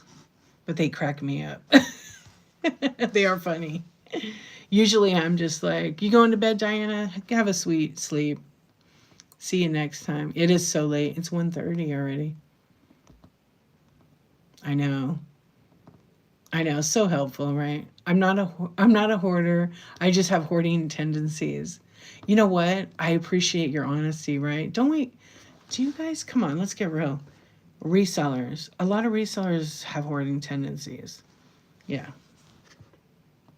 I think so. I love the behavior, the brain. I'm always very interested. What's up, Kathy? How you doing? Yeah, so that was it. It wasn't that exciting on YouTube. But if you're on YouTube watching, thank you for, I think this thing went dead, but you can still hear me at least. Yeah, so I'm going to charge my phone and unplug this. This was out anyhow, after a couple of minutes. Oh, an OCD? Yeah, I feel that. Well, I feel like on the app, and there's nothing wrong with it. You know, if it's you're safe. Where in the hell is the thing? Okay, if you're safe and you know, and you have hoarding tendencies, but I think a lot of sellers have that ADHD. Um, some OCD for sure. Shall you change your name to Pinky? No, that's not my name. Oh, because my pink hair. You like it? It's coming out though. I need to.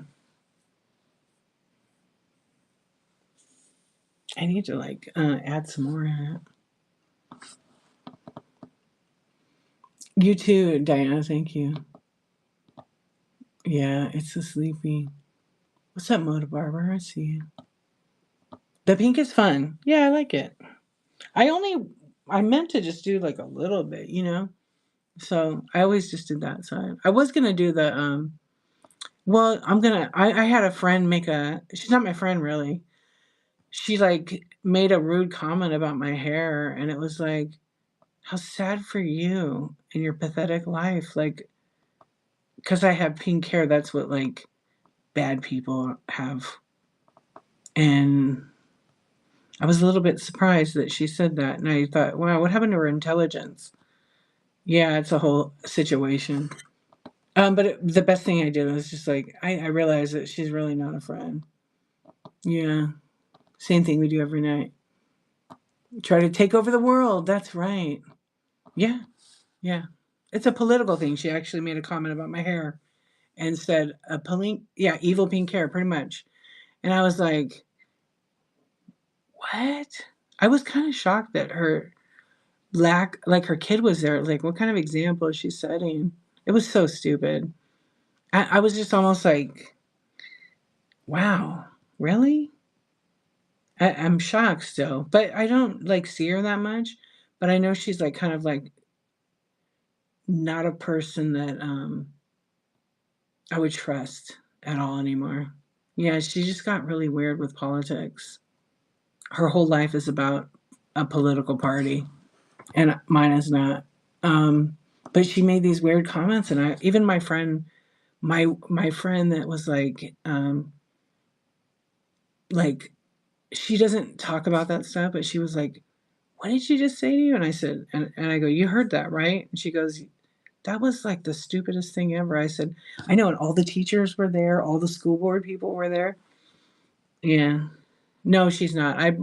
I decided this is an easy and perfect way to ban her from being on my Facebook, so I just removed her and her husband. Yeah, I never had an issue. It was just that weird. Yeah, she's not. No. No, I didn't. I actually didn't. I would think I was in shock. Um, I think I was in shock, and I said something else to her. Yeah.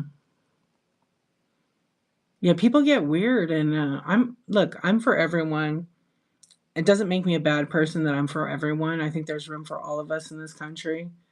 But she's very scary, and I know that she'd probably be one of the people that would be like, say we're in Frank's location, you know, today, like that kind of situation. No, it was so weird. And I thought, man, it's just pink hair. Who gives a crap? So now I'm just like, wow, yeah, so weird. And am I bothered by it? No, but I just think that people don't have a brain. What's up, Critter Chops? How you doing? Sometimes people just don't think. I think she knows though, because she said something to me before about when it was the pandemic. I wore my mask because I had a mom, I had my kids. We're high risk. I didn't want to get no one sick, so I happened to go to this thing, and I did a nice thing for her. I bought this old vinyl record that I got on eBay, and it was her grandma singing backgrounds. But what made it real special was her grandma autographed the record and it was the singer had passed away, and his family was selling his collection. And I mean, come on, what are the odds of that? I found a record with her grandma's autograph on it. And so I was like, I'm going to get that for her and just give it to her. And so I got it, I wrapped it, and I said, hey, will you meet me? I have something I want to give you. Okay. And then so she came and I gave it to her. But when she saw me, I had the mask on because it was still the pandemic. Who knows? We don't know what's happening. And we did the 6 feet, and she was like, "Oh, I see you're wearing that stupid mask." I was like, and her kid's sitting here, and I'm not going to argue and say anything because that's just not the way I am. And I was like, "Well, I'm doing it for me and you. You know, you may not like it, but that's just me." Anyway, I was like, that was the dumbest thing. But she did realize that I did not like that, and she did apologize, but it was too late. The damage was done. So that was like strike number one. Yeah, and I really, really liked her. Yeah, who cares what color? It's so stupid. It's like I've never heard such an asinine thing. Yeah, but I thought, man, this person's around kids. Imagine if she told her, and she said some other things I won't repeat. If she treated me like the way she did, imagine how she treats kids or gay kids or people that are just not looking like her. And I saw a different side of her I don't like. Yeah, so I didn't absorb any of it, but I felt like this is not someone, and it was so easy to just block. I was done. Yeah, yeah, I know what you mean. Hoarder tendencies. Yeah, I don't usually talk about this stuff on there, but I was like, in a way, it bothered me, but then in the other way, it was like I feel like I don't need that friend. Not a friend.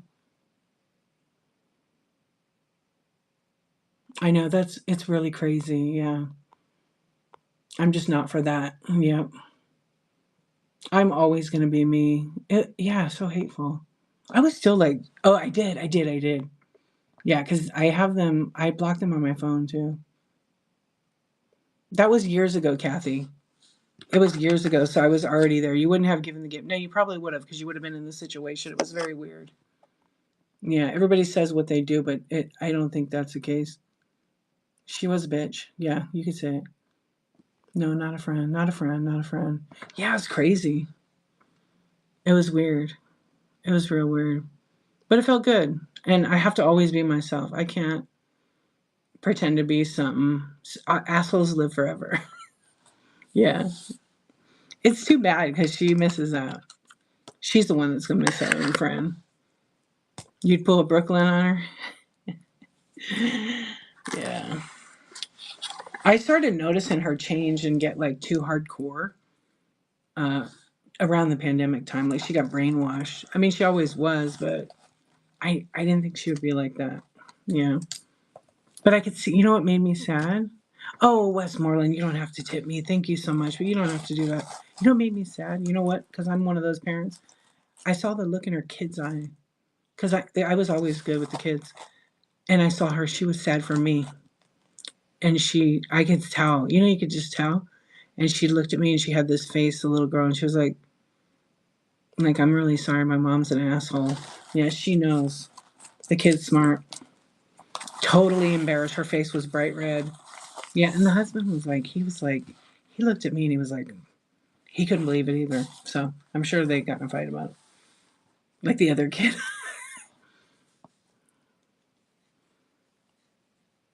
I know. We're plotting on them. Yeah, I look like, you know, karma will eventually like get people, but not soon enough. You got your first time. Okay, let me just give you a head load. I'm sorry you got banned, but just so you know, I'm not going to ban you. I'm just going to educate you right now. If you do come in a show, you don't drop the seller's name where you got banned, okay? That's just my rule here on the whatnot. Most people don't want to, but sometimes things happen, just little things. So I'm sorry you got banned. Even asking a question, you know, you might ask somebody like on makeup here on the whatnot, hey, what's the expiration date? And they get pissed and ban you because you're just asking something simple. So no, you're not going to be the first. Know that you're not the first. You're not alone. It does happen. You told them to be nice and they were not, and they kicked you out. I'm sorry. Yeah, that happens too. Kids are smart. Yeah, kids are so smart. Don't try to fool them. They're smarter than we give them credit for and smarter than we are. Yeah, also, yeah, it's all about, you know, that text to tone kind of thing. You got banned for bidding on a bundle my first week on here. Oh, wow. I'm trying to think if I ever got banned in a stream. Oh, I did. You know what I did? It was a new seller. It was like her second show. And she was selling like art that she made. And she was telling people to tip her instead of buy the item. which is totally against it. I was like literally telling her, hey, I know you're new. I just want to give you a heads up. You probably don't want to do that. You could get actually kicked. You could get banned from whatnot. I'm just telling you because I do chat shows and da da da da da. And it wasn't that long ago, actually, now that I think about it. And then she kicked me out because my friend was in the stream and my friend was like, yeah, they were talking smack about you because they were saying that she probably is going to report. I didn't report her. Um, yeah, some sellers do hold bundles or like hold some stuff. Yeah. Oh, and so you bid on it?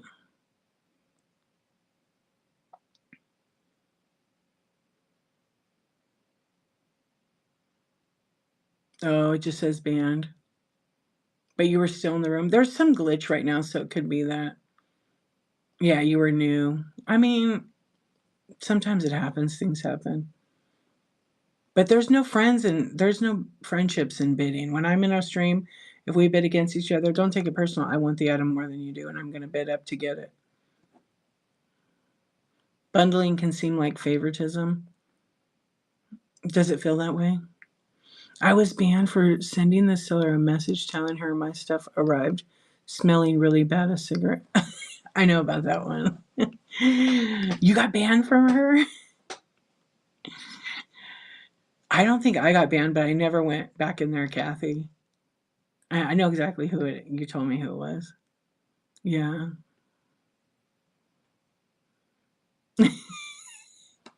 You know what? It's just the thing is, remember, it's somebody's stream and they get to handle it the right, whatever way they want. What's up, Bonnie? How are you doing? The Insomniacs are here. We're hanging out, just chatting. Um, yeah. So like, I, I think the only time I got banned or blocked or whatever you want to call it from a live stream was that one girl where she was asking for tips versus buying the item. Or she'd do it like this. She would say, okay, if you want to, because I don't know if you could do this. Like, I still got to ask whatnot. So she was basically selling these little canvas that she would paint. They were whimsical. They were like nothing, but I think she was selling for like $3. And then she was like telling them to tip her $10 to pay for it instead of like, you can't do that. Okay. You have to like literally sell the item. You got to stop mothering. That's right. You do. You have to you just learn some healthy boundaries. You were their first buyer several shows ago, 160. Oh, yeah. Yeah, so that's what the girl was doing. And then she was bypassing the fees, which is totally against the terms of service. And then I was just like giving her heads up, like, you got to be careful because you can get suspended for that on whatnot. Yeah, they're not supposed to do that. Yeah, you work the night shift, huh? Yeah, tips are only optional if a buyer wants to like show appreciation towards the streamer or if they buy something they got a good deal and they just want to say thank you. No one's required to do them. They're completely optional, right? But never ever ever are you oh my gosh, Westmoreland, you don't have to tip. Thank you so much for that. That was super, super nice, you guys. Everybody give Westmoreland an auction company a follow, please. I do appreciate that. But just so you guys know, like it's just completely optional. But it's never okay for me to say, hey, you bought all that stuff tonight? This is an example. This is not, I'm just going to use it. If you throw me a $20 tip or $10 tip, I'm going to throw in my Captain Caveman. You know what I mean? You cannot do that on whatnot. So never, ever, ever tip someone if they do that to you. I know people do it. Yeah, it is. And it's also, it's avoiding fees to the seller, but it's also like it's letting other people think they could do that in everybody's stream, and that's not okay in my opinion.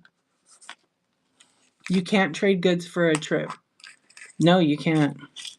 Embarrassing. Yeah. Yeah, there you go. So hey Marsha is a buyer. She's a seller too. You should give her a follow. So if somebody messes up and they run, like say somebody has a chain and they run it a little necklace. This is just like a J-Lo necklace. And they run it, instead of running it for like $50, they accidentally hit $5 and somebody gets it. So technically, like, that's it. It's sold as is, no cancels. But sometimes things happen and buyers are very understanding. But like, I'm like Marsha. Sometimes I'm like, oh, I feel bad. Like, they gave me such a good deal. And then I'll tip them some money, just a little bit extra, you know. Like I bought something for $1 from my friend today, and it's hysterical. It's kind of gross though, actually. And it was $1, and I tipped him $5 just because I felt like he deserved it just because of some of the things he was doing to the item. It's a wet willy, so he had a mic on and he was moving it around so you could hear it, and it was so gross sounding, but it was so good for ASMR. It was so funny. Yeah, so I just had to tip him because of all the extra work. Community is why I'm still here. That's why you're talking, sharing with us. It is. Yeah, we're trying to help each other. Exactly. That's happened to you. And I'm like, well, it looks like you're getting that. I know. Bonnie, I had that happen on a like $200 paperweight. And I accidentally hit $20. And that was the $200 was the deal price. So it was like $500 paperweight. Yeah, I had that happen twice. So I'm like, lesson learned. So it was from Andy, Amy. You were there. It was that wet willy thing. Yeah, it's all right. Because you know what? After that happened, I went thrifting and I found a bunch of paperweights that were worth way more. Yeah, I can't cry about it. I definitely lost a lot of money because I bought it for almost 100. Yeah, and then you know what? I think it was when tips first came out and people tipped me because they knew, and I just was like, whatever. I bought a wet willy. But Andy was like making all the noises with the mic, and I kept telling him in the red chat, "Don't shake it that way." But it made some weird noises.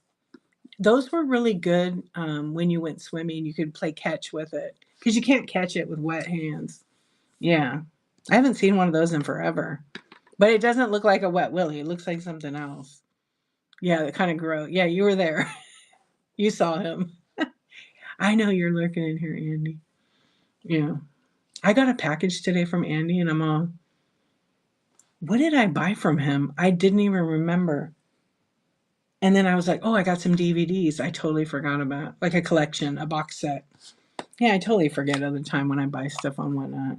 Do you guys do that? I'm sure you do. Yeah, and Whatnot is such a great community. You're right. It's more than if I win nice things, I give them away. Do you? That's nice. I usually, if I shop on Whatnot, I usually give it away too. Yeah. I don't enter giveaways unless I want the item. She is. She is. Yeah, she's just not doing the trains anymore. Yeah, everybody bookmark all the friends below. Hey, Marsha is going to do 5K. 5K already? That's awesome. It's crazy, huh? Is this a giveaway? Where's the giveaway? No, it's not a giveaway. We're having a chat. I was just using an example to explain some things. So if you just popped in, hello, welcome in, friend. Yeah, I'm not doing any giveaways tonight. We're just having like a chat, hang out. But you should check it out. Are you a buyer or a seller? You're giving away a 30-inch Viking swung vase? Are you serious? I'm bookmarking that. I'm winning that. I'm going to manifest it. I'm going to win it. You want it, so you're giving it? That's amazing. That's very generous of you. Do you have a shipping box for that? Yeah, that's going to cost you some money. How much does that weigh? Everybody. Yeah, that's cool. Yeah, I was going to say, how much does that thing weigh? That's more than 5 pounds. That's going to cost you some extra money. Don't forget to do the shipping. We're giving away life advice. Everyone is a winner. I like that, Critter Jobs. I bookmarked your you have 2 shows. It all evens out. Not that thing. That thing's more than 5 pounds. Make sure you have the right weight because your buyer might have to pay for it. That's a big box. Yeah, 30 by what? 10 by 12? It's big. No, just watch out. I've seen a lot of those boxes like that on the Facebook groups, and they put 5 pounds and ship it, and the people have to pay $100 for the shipping, and they can't get it. How often do I drop YouTube videos? Every day, because I multicast. But I haven't. On my video tab, like the edited ones. I don't know. It seems like I need to do them more often because I want to grow my following. I want to start growing it faster, but I'm doing a lot of work on the back end of YouTube. So my last video was 10 days ago. So 2 weeks ago, I dropped 3 videos. And then maybe like a week before that, I dropped 1 video. And then every month I was dropping a video. So not often enough. How about you? What are you doing? Yeah, just to make sure you're safe. You don't want them to get it rejected. Yeah, because it's probably that's gonna be a heavy box. It's 5 a.m. I better try and catch some Z's. Amy, thank you for hanging out. Always, my friend. I can't do the flashy hearts, but thank you. I mean, Marsha, you know already, but I just say that because I've been seeing a lot of that with the post office. Yeah. I don't schedule anything in there. Amy, thank you for the tip. That was super sweet of you. Thank you. Thank you. Thank you. Amy, you're selling? Or are you just, let's see if Amy, I think she is. She doesn't have any shows right now. Amy Lizbiz, everybody follow. She's all about shopping the deals and spreading the love. And I think she'll probably do pop up. I don't know. Yeah, just in case. You haven't started yet? What are you waiting for? Go to bed. We'll talk about it tomorrow night. Yeah, go to bed. We'll talk about it tomorrow night. But she's here. Follow her anyways. Yeah, all the friends. Yeah, so Bunny, do you schedule, you said, or not yet? I'm about to start dropping bi-weekly or maybe week. Oh, really? Are you gonna do you know what you should what are you doing? Are you gonna do a behind the scenes of your whatnot show? I feel like that will get a lot of you're welcome. Thank you so much. Yeah, everybody follow it. You're on the East Coast? Oh yeah, you're up. Were you up all night? It's like 5 a.m. for you. I'm on the West Coast. I love it. I made a whole list because everybody was telling me what kind of video they wanted. I know a lot of my videos are about whatnot, but I don't want it to all be my whole thing about whatnot, right? I need to do some other kind of videos, but I'm doing mostly tutorials. I'll probably do tutorials on other software apps because that's just something I like. What's up, Mimics? Oh my god, I fell asleep last night to your soothing talks. I guess we rated someone who was super loud and energetic, and I woke up so confused. I don't even remember who we rated last night. Oh, we went to Mama Z. Yeah, she was in her car. That's right. I can't believe I remembered. I never remember. Yeah, I usually write it down. Yeah, we're the opposite. You need to learn OBS. You know what I taught, oh gosh, I think we have a raid over here. Foster friends, what's up? Oh my gosh, thank you for the raid. How are you doing? How was your show? We're having a chat, you guys. So get cozy. You're probably all in bed anyhow. Or who's awake for the day? Spaghetti, thank you so much for the raid. Thank you, thank you. I have nothing in my store right now. Well, I have nothing in my giveaway tab. I was trying to do one earlier. But the app, I had just updated the new app. You're delighted to be here? I'm delighted to have you. I love it. She told you guys to say delighted. I love it. Raid! All the friends. Thank you for coming in. Welcome in, everybody. Oh my goodness. Thank you so much, Spaghetti. Did you guys have a good show? What'd you guys get tonight? All right, what was your favorite thing you bought from Spaghetti? You're awake for the day? The comments are amazing. I know. I love me some spaghetti and meatballs. When the meatballs come over with spaghetti, it's perfection on a plate. You gave away, you gave away the positive pigs? I love it. I love it. Yeah, you guys are really awesome. And how supportive you are to spaghetti is incredible. Oh, those comments are so nice. I love it. You guys should read my review. We have a lot of deisms around here.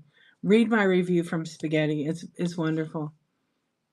You went out into the cold for a burger? Oh my gosh. It's 0 degrees there, right? Oh my goodness. It's so cold there, huh? Let's see if I can. It was yeah. Isn't it awesome? I know. I'm so touched.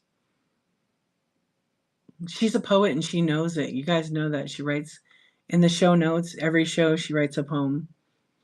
It's kind of rare, but who is that yummy man on the wall behind you? Oh, my boyfriend. My husband doesn't know. Don't tell him. Hey, ladies, how's it going? Or he's more like, what's up, girl? What's up, girl? That's Jason. He doesn't talk too much. Yeah, he doesn't talk. It's under 3 pounds for a 30-inch? Nice.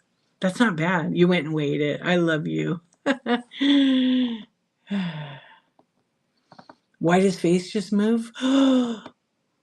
He got a little, he just moved. He just moved. He's hiding. He's a little bit shy. Yeah. He doesn't need to talk. So you want to know the story about him? You want to know the story about him? You want to know the story? I know you do. Okay, so Live in Bliss Vintage is my whatnot bestie. And it was her 1 year raid train, December 29th, 2023. No, yeah, oh my gosh, it was 23. And we had a raid train. And so I decided, well, I'll do something different and I'll just say I have a co-host. So I did a whole skit. It's on my replays. It's really funny. And I had him like in the corner of my stream. And I had the camera on me with my Yankee hat. She always wears it. And then I had like this book and stuff with like her thigh picture. And then I was like, oh, by the way, I have a co-host today. And I flipped the camera. He was in it. They were cracking up. It was just funny and silly. So I left that up. Yeah, it was fun. So what's funny is my husband's desk is on this side. And so he sits this way. And he's like, what's for the... And then I tell him sorry. He laughs. He doesn't care. Yeah, I said I'm like a teenager all over again. I have Jason Momoa on the wall. Oh, what's up, Queen? How you doing? Yeah, he don't care. He don't care. He probably have like, I always tease him. He probably have Delta Burke and Dolly Parton hanging on the wall over there. Yeah. I said, go ahead. You could put them in your little cabinet. I should do that on April Fools. I'm gonna. But I'll put a bunch of guys in there. Yeah, I'll do that. He'll laugh. He won't care.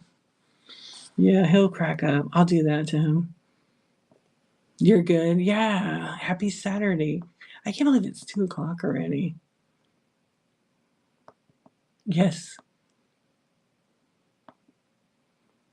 Oh, you thought. Yeah, so he's in on the Jason Momoa because it's dark. He's holding like his hands to the side. And when I scan next time, I'll show you guys.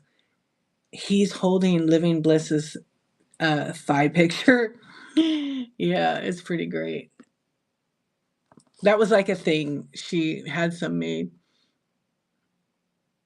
You should totally do that, George. Yeah. You have to tell us later what you decide to do. Your mom will be 85 on the 30th. She said she wants me to bring her Tom Selleck for her birthday. You better get to work, Trent. And happy birthday to your mom. My mom will be 86, so they're on May 5th. Yeah. I mean, you should get her like one of those singing telegrams. A Tom Selleck one. I'm sure there's someone. My husband had a crush on Selena Gomez growing up, and I always tell him, so it's a celebrity boyfriend. That's his hall pass, right? Is that what they call it? Yeah, give her a cue card with a massively bushy mustache in it. I'm sure you could look online. I bet you could find a Tom Selleck card with his dolphin shorts. Which her birthday's like what? Tomorrow, right? Yeah, tomorrow, Sunday. Or make one. Yeah, make her one. Yeah, you could. There's tons online. Magnum PI birthday card with his Hawaiian shirt, with his buttoned open, and all his hair. Yeah. You're bringing her Three Musketeers. I love it. She'll love it. Maybe one of his 70 era seductive photos. Yeah. Yeah, get her a poster of it. It's always with that red Hawaiian shirt. It's like it's his hairy chest, so it's like unbuttoned a little bit. That was like the style. Yeah. Blow up a pic of just his mustache and put it on the card. I should get her a poster to put up in her room. Yes. Hey, good thing. Wouldn't that be funny if they would have had him at the Scholastic Book Fair poster we were talking about earlier? What's up? Thank you for being here, everybody. I really appreciate it. I always love it. You should get the poster. I agree. Yeah, or frame it. Hey, wait, no, do a prank on her. Get a bunch of pictures of him, go buy a bunch of different picture frames, and then put them around. If she's in home or she's in a home, put them around her house. She'll notice it right away. Just not too seductive. We want mom to make it to 86. Oh, that'll keep her going. That'll get her heart rate up. You spent 70 at the book fair today. Isn't it crazy how much the books are? Yeah, I love the book fair. The high school and the middle school, they don't have that. Yeah, they never have them. Just elementary only. 2 books? Damn. You, I know it's crazy. I said last time when I went and the books were, I think, $8 more at the book fair than they were at like Barnes and Noble. Yeah, she got a real book. Also, Marsha's, how many years were you? She just retired from being a teacher. The book fairs suck you in.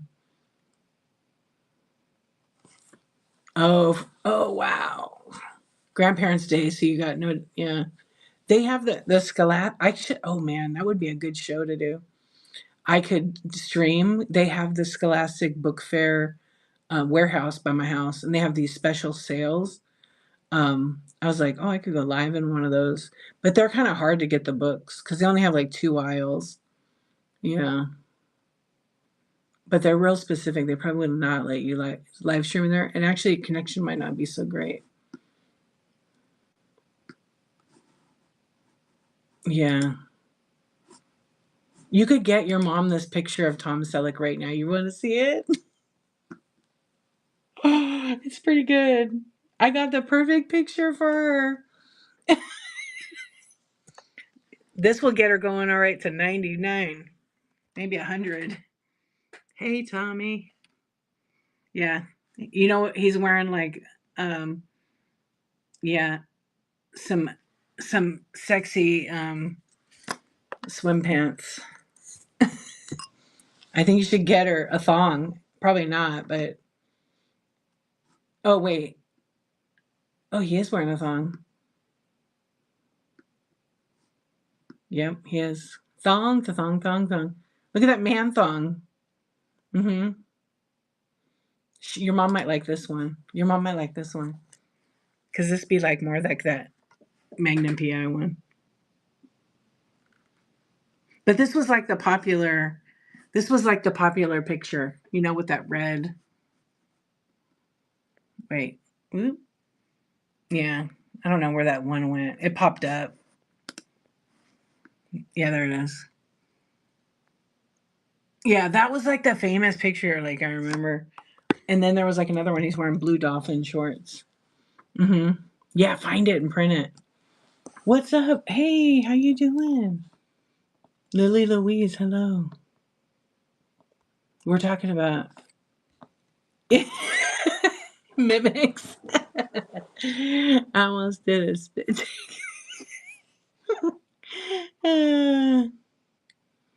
I just showed a little bit ago that one I thought who was good looking was Matt Houston. I just know him from 3 Men and a Baby, not a sexy man. I don't know.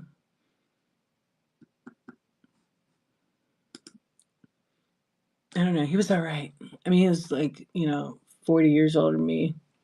He was Monica's boyfriend on Friends. You got caught off guard. It was that thong. Oh man. Or you know what, Trent? You could take a bunch of pictures of his face if you're good with like, you get some cardstock and put his face all over it. You can make one. Yeah, he played Richard, I think. Didn't she like marry him?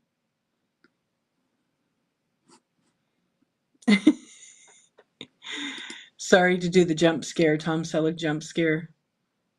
Yeah, her older boyfriend, she was like, yeah, married to him. I thought they were, no, he wanted her to move somewhere. I married a man with lots of facial hair, but something about his mustache is maybe, it's, well, it is George. Yeah, George.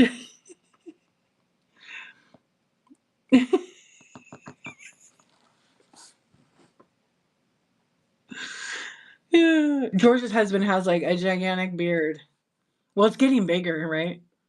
Yeah. So she she liked that was funny.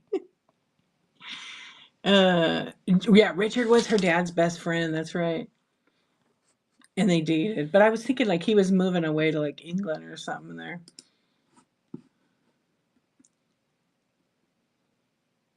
He was you know what, Trent, you know what he was wearing?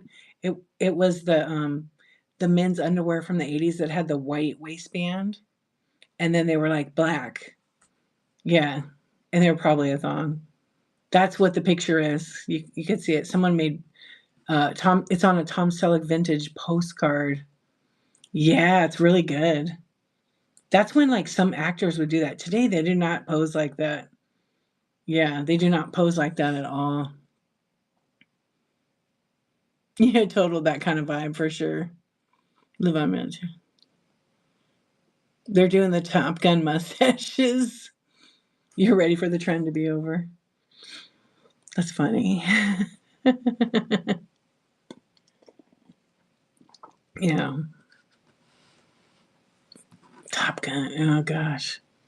Yeah, they don't have the mustaches like the Selleck or the Matt Houston. What was the other guy? Well, he didn't have a mustache in the show.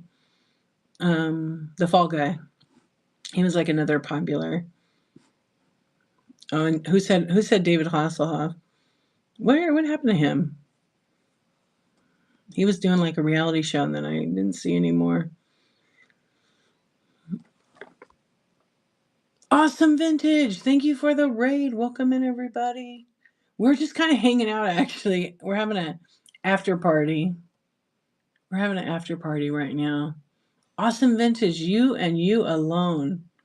Let us know what I mean by the sound of your name, I know what you sell, but why don't you share what you sell when your next show is? And friends, welcome in. I'm the archivist, and we're just having a little chat show. I usually sell vintage decor type items in the estate sale category. I'm doing a 365 project right now here on Whatnot, and I've been going live for 301 days here on Whatnot, which is pretty crazy actually. So thank you for the follows. I'm just trying to tag you right now, and it won't let me.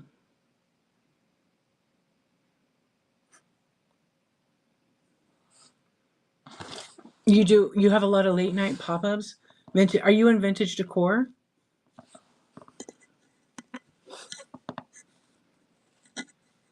Hold on, I gotta do it this way.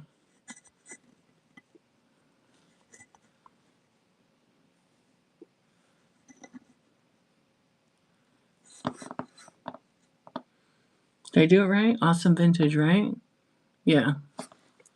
You have 2 rooms full of vintage decor? Oh, that's awesome. So tomorrow and cookie jars. Oh, nice.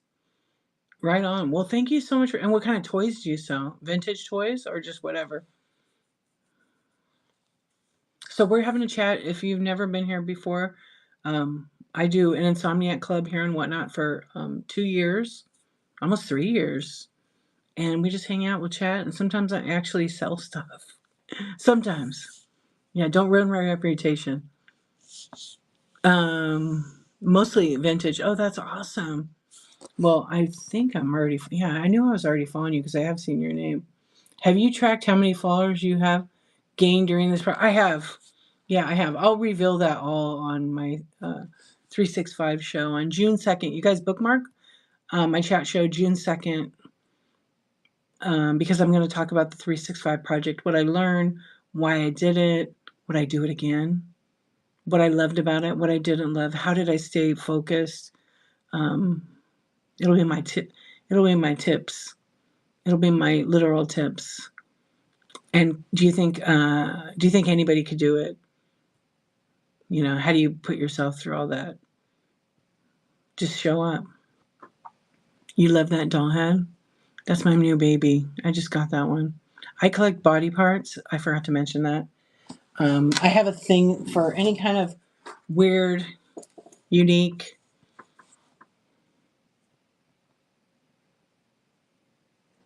just fun stuff.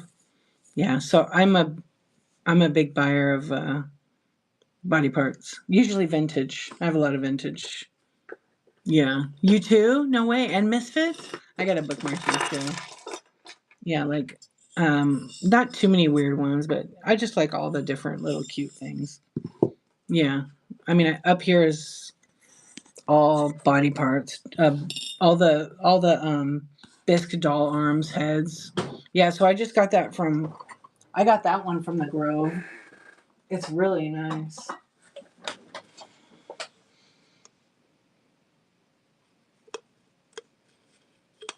Yeah. This one is I think it has a year on it too. I can't even see it. It's just USA. But here we go. Good night. I'm gonna actually do something with it. Hello, mommy. Hello. I just love it. I gotta get more of these. I just bought baby thighs the other day. You have a lot from them from the Grove? Yeah, I bought a lot from them too over the years. Marianne, hi. How are you? You collect, I know. Oh, you do, that's right. I've just been buying them. I don't know. Sometimes I have a co-host who sometimes shows up. She usually is on She's usually on Wednesday nights. Her name is Vanna Wright. Yeah, I have all the weird things. I have teeth. Yeah. I have like 5 boxes of doll body parts. How come some sellers have multiple shows listed same day, only minutes apart? It's probably a glitch. It's probably a glitch. Because like my show tonight, I had 0 bookmarks because it was a private show. I do not remember making it private. Kind of weird, right? Yeah, and if you're coming in and you're like, "What are you selling?" I have a bin full of over 500, almost 600 items. So if you are looking for something, you feel like shopping, and you want to support me as a seller, and you want to make a first purchase, go take a search and see what I'm all about. And then when I'm doing a selling show, you can make an offer, or you can buy it direct, or you can come to that show and I can show you in more detail. Yeah, I love the creepy. Yeah, usually the result of rescheduling. They always fix it like the day of. But there is a glitch because I was bookmarking somebody's show and they had like 8 shows for the same day. And if you look at your past shows, sellers only, if you look at your past shows, all your views say 0 and you can't play the past shows. So Whatnot's changed something on the back end, probably with their hosting company. So sometimes when that happens, there's glitches. I remember they made a glitch like that, that everything didn't get put back. So for example, one of the things was when you would when they updated it, it didn't show you had 0 followers and everybody was freaking out. But they got it back within a couple hours.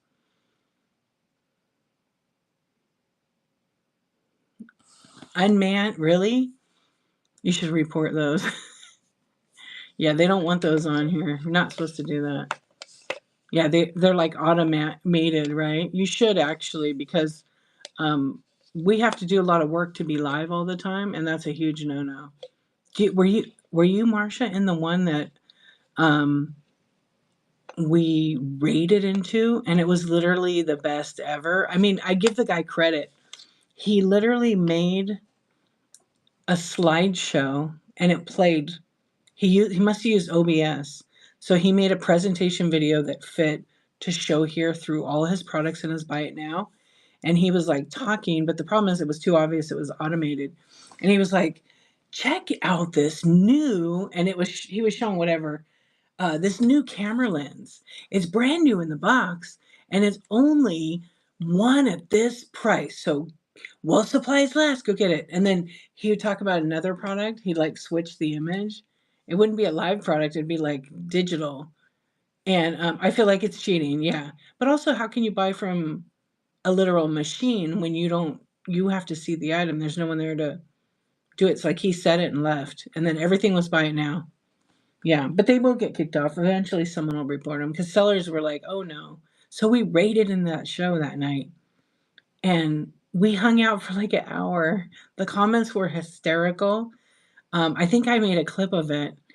And it was like the best one was when he would go, he would talk about it's the guy voicing over, and he used AI for sure. And he's like, okay, today I'm going to show you this. I'll just make something up. This Apple mouse. Okay. There's this Apple mouse. It's whatever model. And then he goes, but here's the catch. It's sold for parts or repair only with no returns. It was just too good. Yeah, it was too good. I thought it was brilliant because no one had done it. They've tried everything else, but that was a first. Was it wrong? Absolutely. You saw one of those a while back, so creepy sounding when you expect it to be live. Yeah. Yeah, it was kind of creepy. Yes. But we were like tagging all these people in the stream and people were raiding into it. I rated where there was 3 people in there. I was like, oh, look, it looks like a new seller. They hadn't sold anything. And they had like 2 people in their stream. I said, so I had like about, I don't know, 60 people and we raided into the show. There was no thank you for the raid because there was no real person. There wasn't anybody manning the computer. No, I don't think it would take very long. You could make a slideshow and do AI real quick. And some people could be very fast on the computer. Yeah. Yes, it was me. You were in there. Wasn't it? Yeah, we stayed there for like an hour. I remember it was me, um, you fall asleep though, I think. It was like Posh Pim, Andy. Yeah, and a whole I think like 20 of us stayed there. We could not believe it. And everybody was like, "Hey, can I see number 12?" Yeah, they were spamming it. Yeah, it's okay. But somebody could put that together relatively quick.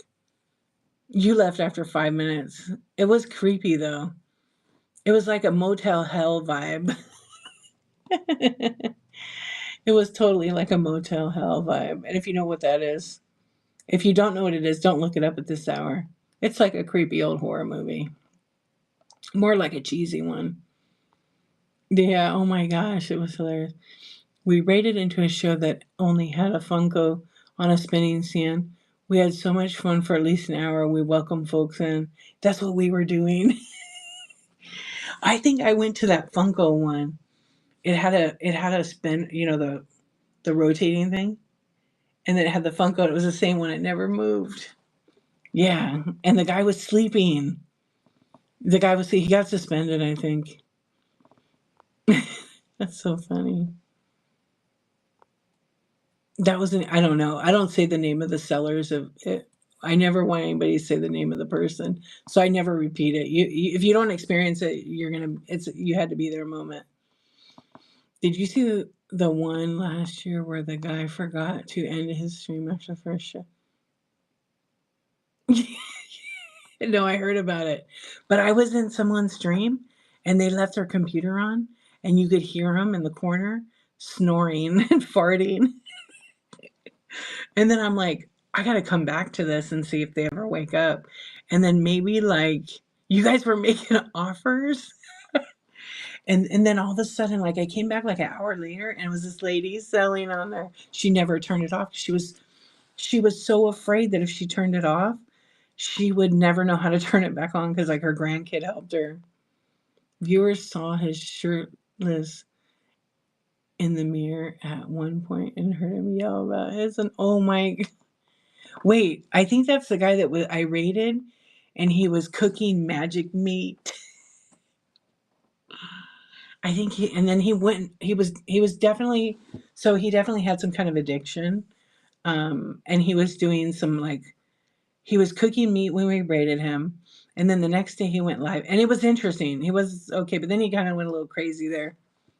I'm sure some people like to do that, Kathy. Yeah. Oh, okay, this wasn't the same guy, but that's funny. Sleeping on the live. Did you? You were the co-host. Yeah, and then I didn't rate him. I went in another time because he was kind of like, it's almost like you're watching, it's kind of a train wreck, so you don't know if you should stay. But he kind of said some interesting things. Well, I went into, or when I swiped, it went into his show, and he had a big giant samurai sword, and he was fighting himself. Yeah, yeah. The magic meat thing was crazy because it was like frozen hamburger meat that was probably like 3 years old, and he had this beat up like to shit pan, and he was burning the meat as he was cooking it, and he was putting all the. He was like trying to be a chef, and it was hysterical. Yeah. No, it's not that guy. But he went the next day. He did the. He was on for 12 hours. He told us he freaking mowed his lawn in the dark with a headlamp on because he was smart. He knew that it would bring people in there. But you know what showed me is maybe he had this addiction, which it was very very apparent. It was super obvious. But like the people that were other sellers in there that were talking so much smack to this guy and encouraging him to hurt himself was beyond alarming. Oh yeah, he was on meth for sure. Um, but the people that were other sellers, very disappointing. Like he started playing with lighters and flames in one of the streams, which I got a little concerned for him. And people were like literally telling him some things I'm not going to repeat. And I thought, what kind of people are you? A couple of them I blocked. I reported them. I was like, this is not okay. I didn't report him in the beginning. I did report him for that because I was concerned he might hurt himself. Um, and then what not did what they needed to do. But the other people, I was like more like that was terrible. Oh my gosh! I mean, you can't help but want to be there because, like I have said, I've rated into everything. I've seen everything on this app, and sometimes people do stuff and whatnot will react and they will get them, but they can't always grab them right on that moment. Yeah, he was banned. There's a lot of people that do stuff like that, or people that go live and they beg for tips and stuff, or beg because they need money, and then people are so nice and they feel bad, but then they get taken advantage of and they're giving money left and right. Yeah, there was a couple sellers that were doing that. I think they've been banned altogether, or they've switched their name so much. Yeah, he got banned. He shouldn't have been on the platform. It was not safe for him and for other people to watch that kind of behavior. It was pretty bad. It was funny, but it was also at the same time it was like you like see the sellers that were like encouraging him to do some of the things. I thought I still am shocked. Funny but sad, right? Oh, the cowbell. That's right. I don't think I have his clips anymore because I think when they ban you, the clips are gone. Because I might have one or two. Oh no, I do.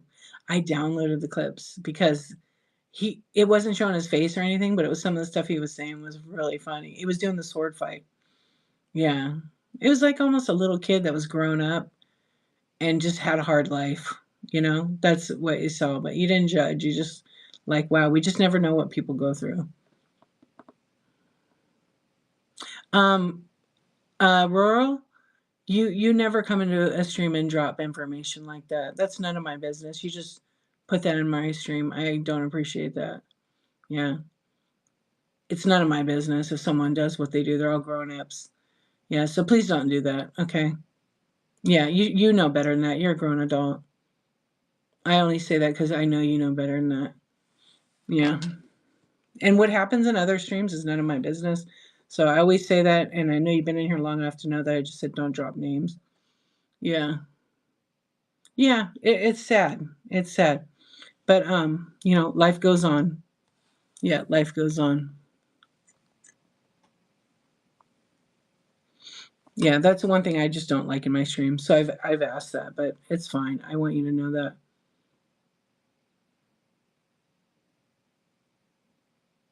Yeah, and the thing with that person, they get a lot of trolls in their streams. So to go around to other streams and tell people what's happening, I always just want you to know this. Like That's why I always keep like that kind of stream where I ask that, and also, just keeping like a healthy environment. Yeah, some people don't keep it and they can't keep up with the chat when they've got 2,000 people in their stream. It's pretty hard to do. So, and it's too bad that people go around spreading that kind of stuff. Yeah. As a little kid who's grown up and had a hard life, I felt that. Yeah, and I'm sure a lot of people, there was some people in there that were like trying to talk to him. Um, I know. Yeah, we're talking about, goofy things and relatable things, but not dropping names for sure. Yeah, I don't do that. Um, there were some people in there that I won't forget because they were trying to talk him into like, talking to somebody, and those sellers are like, that's good people. Yeah. But the magic meat he was cooking, that guy, and he made tacos. That's what it was. He made tacos. Yeah. I've seen some crazy stuff. Um, yeah, so people get on and they should be selling, right? But because it's a social thing and they're lonely, they're going to talk. I think so, Kathy. Remember that? Because we were genuinely concerned for the guy to make sure, like, hey, is he all right? I've been on Whatnot since August, September of 2022, but my first show was October 5th, 2022.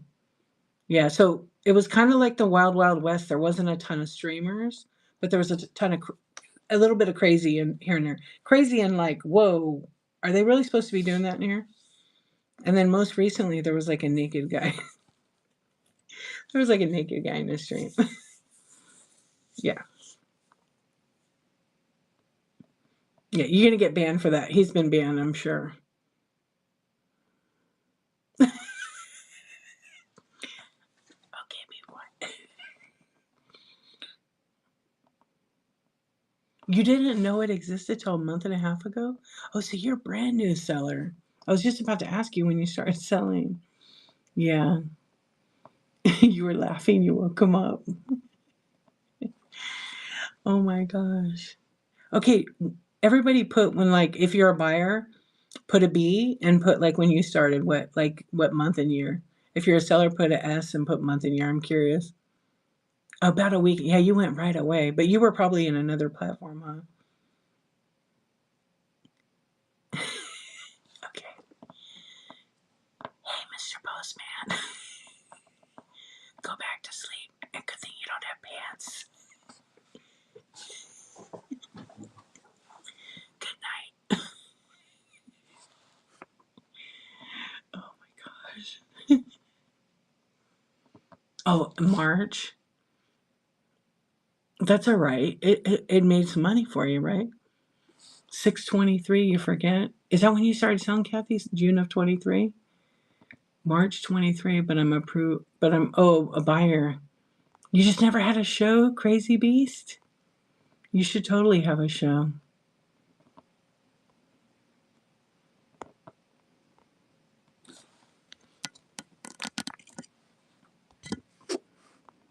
Oh, let me see here.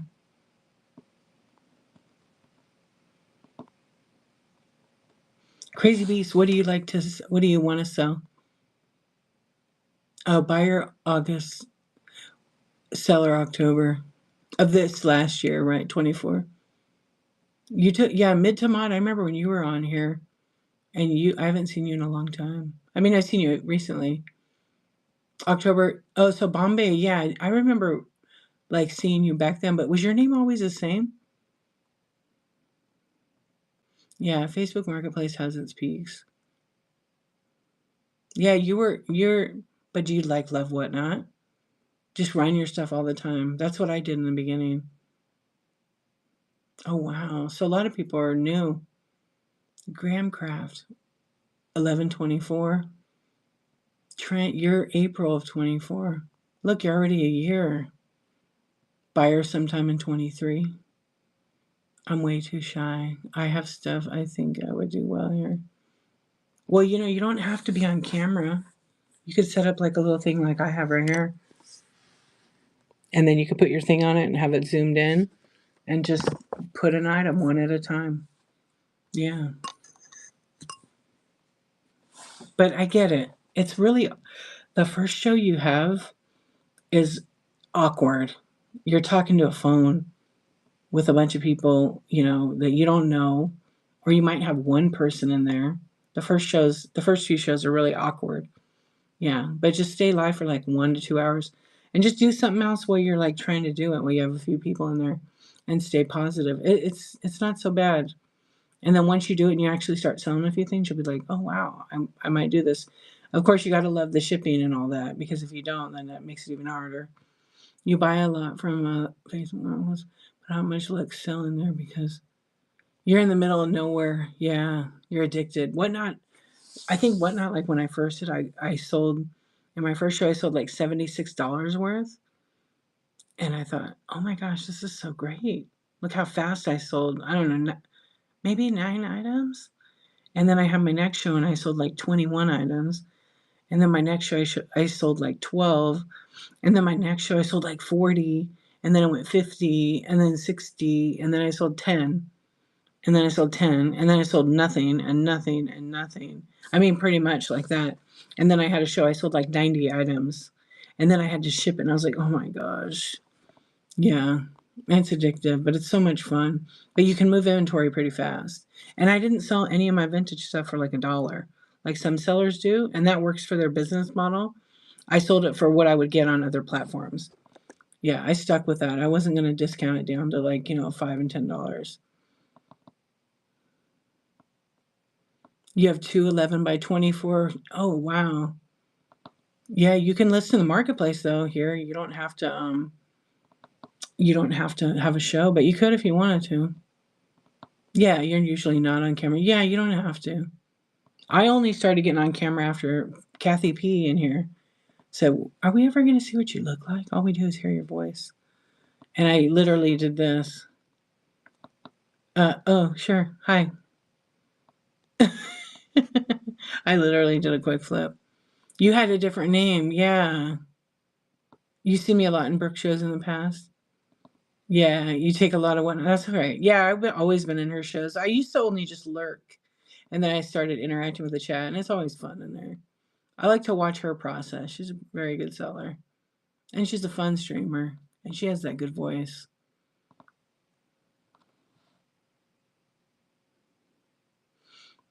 You know what, Crazy Beast? If you have the help and the support here and whatnot, you should do it when you're ready, but you should go for it right now while they offer, because you know how it goes. When people offer and they offer a few times, then when you want it, and you don't take it then and you want it later, they might not. Yeah, I did keep on Kathy to start. And Kathy, you go on camera? Your first show was the best show you had yet. That was a fun show. Yeah, you were just on for 3 hours before you rated, and only sold 2 items. Yeah, but last night I sold 24. It's fun, and then you can do it all over again. Some shows are great. Some shows aren't so great, but you have to make the best of them. My shows are all good. I like all my shows, even if I didn't sell anything. I really love doing this. Yeah. Oh, you have a full-time 12-hour. Yeah, that's why I pre-list, then I have it in there. I don't have to think about it again. I hoarded about 50 elephants and sold half of them tonight. Did you? I remember you used to buy elephants from me all the time. Oh yeah, because it's winter where you live, right? Yeah. Your first show was also your best? My first show wasn't my best show. Um, yeah, not for much longer, because if you do this, you can make a full-time live. There's a lot of resellers on here that are like influencers on YouTube that quit their full-time jobs to do Whatnot full-time now. Philly Flipper is one of them. Paul, he quit selling on eBay and he is strictly here on Whatnot, and he's probably doubled his money. Your first show was the most successful.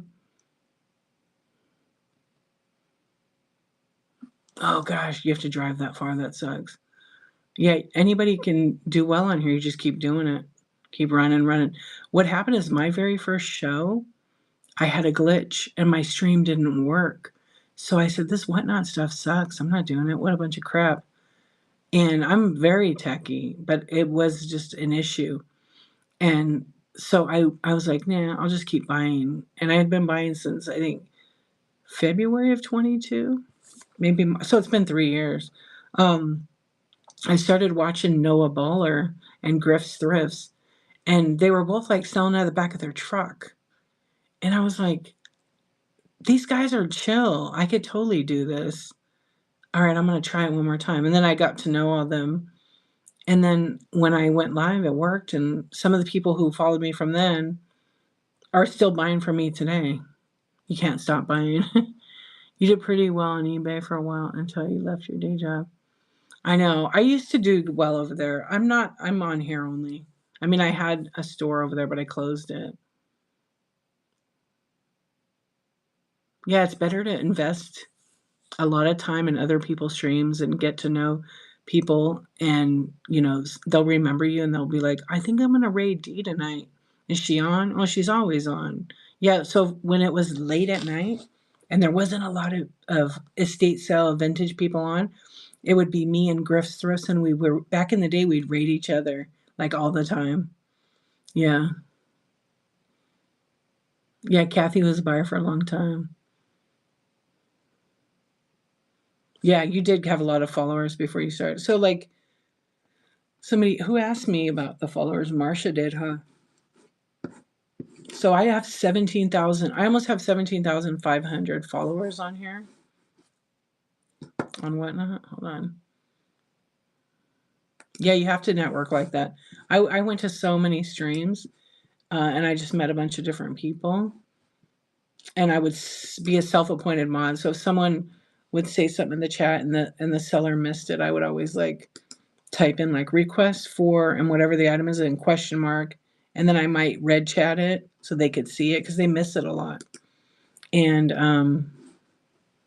I would do that all the time in vintage. Yeah. And back then there was more red chat words that would pick up. But like in the entire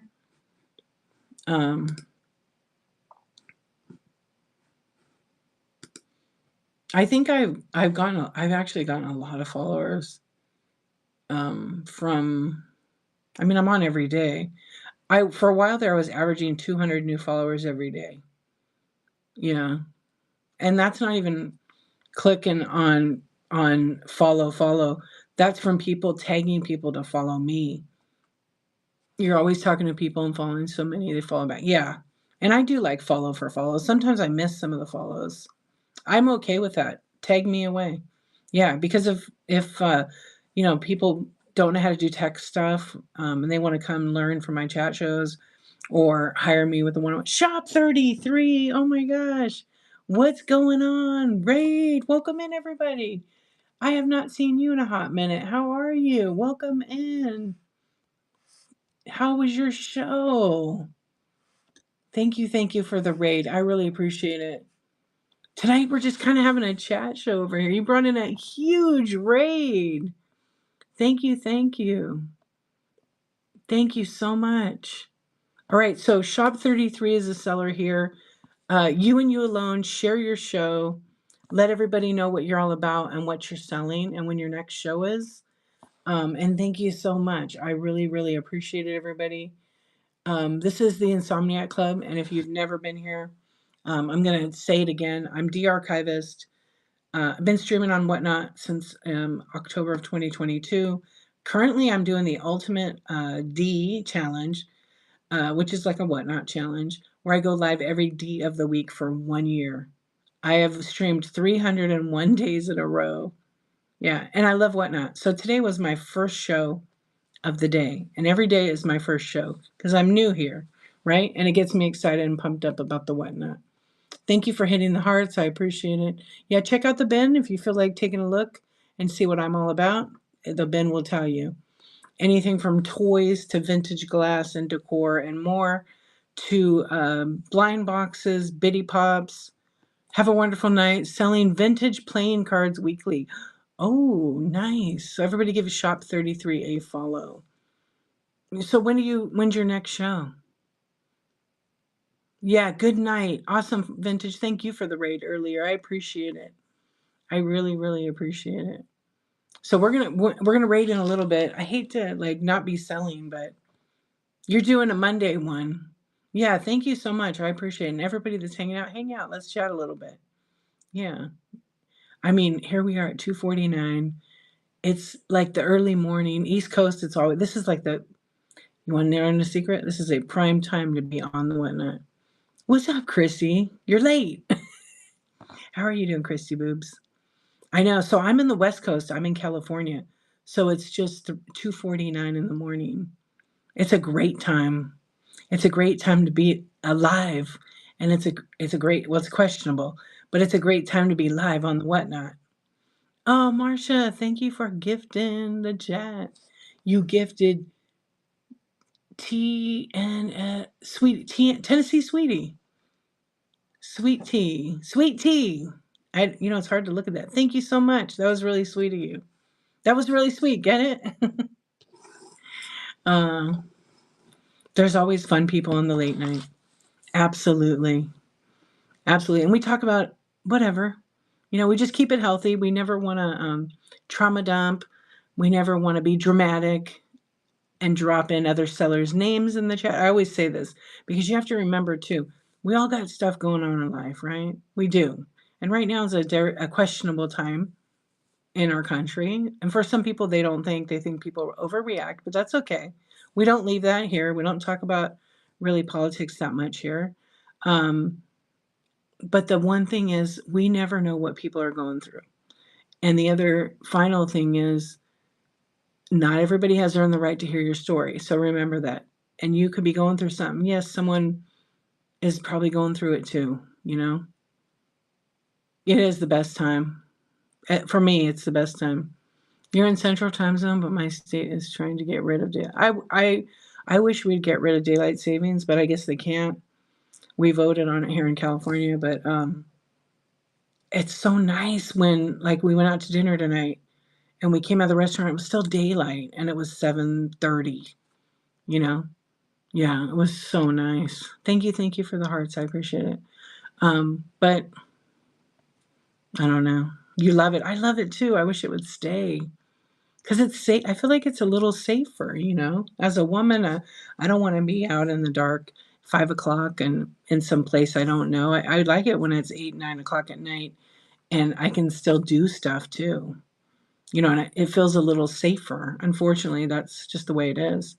But anyway, that's my whole with our stream here.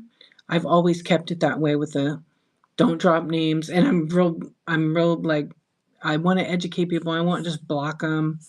But if it continues, then I see a pattern, then I don't I just uninvite. Yeah, but most people understand that, and when they're new, they don't know. So why not give them a chance so they can learn? And then they can become better in the community.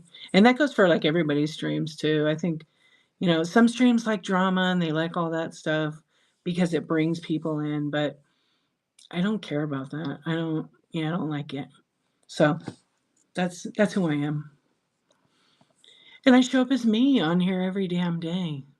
In the 70s, the issue, in the darkness in the morning. Yeah, remember in the morning it's still dark. That's right. It is. I like drama. I love drama on TV. Right? And we all like to hear about it. But I feel like it's such a negative downer. I don't want that. I feel like there is a real thing like an energy transfer. So if you're a positive person and you're watching someone on a live and they're super positive, it makes you feel good. You're transferring that energy. When it's negative, you ever notice you're around negative people and you start to like get cranky or moody, it's because that rubs off on you. 1000%. Yeah. It's weird. When you're young, you don't see that. And then as I've gotten older, I'm like, whoa, it's really crazy, but I totally, the drama does. Yeah, well, keeping the safe stream in here, yeah, keeps you right. Yeah, that's the whole goal is like, let's escape for a little bit because we don't know anybody's situation. Somebody could be in a bad relationship, bad marriage, whatever the case, and they just need, or their kids are pissing them off or stressing them out, or their job sucks, and they just need a little 20-minute getaway over here at the Insomniac Club, because we just never absolutely know. And that's what I created, that kind of environment. Yeah. And when I'm selling, I've had situations where I've had someone, drop all their trauma. And I tried to tell them, hey, like, not everybody's earned the right to hear your story, which is like a nice way of saying this isn't the time or the place. And a professional would be the best one to be able to help you with that. Yeah. And they wouldn't stop. They ended up having to get kicked out. But that was after multiple times of giving them heads up, like, hey, listen, because you never want to like drop that kind of stuff in the chat because you don't know who's in here that's like healed themselves and they're doing better in their life, and that could be a trigger. You can feel your whole mood change. Yeah. I had a friend that was always negative, and I used to always look at the light, the good side of things. And over time, I just started to realize that that person wasn't, they were super negative and jealous.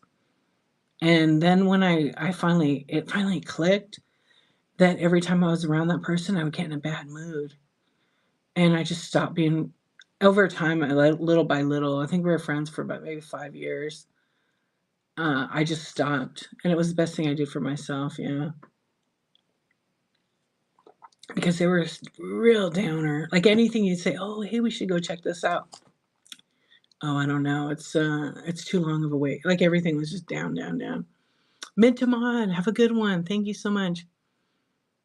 Yay, Christy. Isn't that the best? Yeah, so I'm at the point now at 51. I don't give I'm going to say it. So cover your ears if you don't like cussing. I don't give a fuck. Um, yeah, I'm me, and I can't with that. You love your circle now? That's great. Then I met me, and your life changed for the better. That's right, cousin.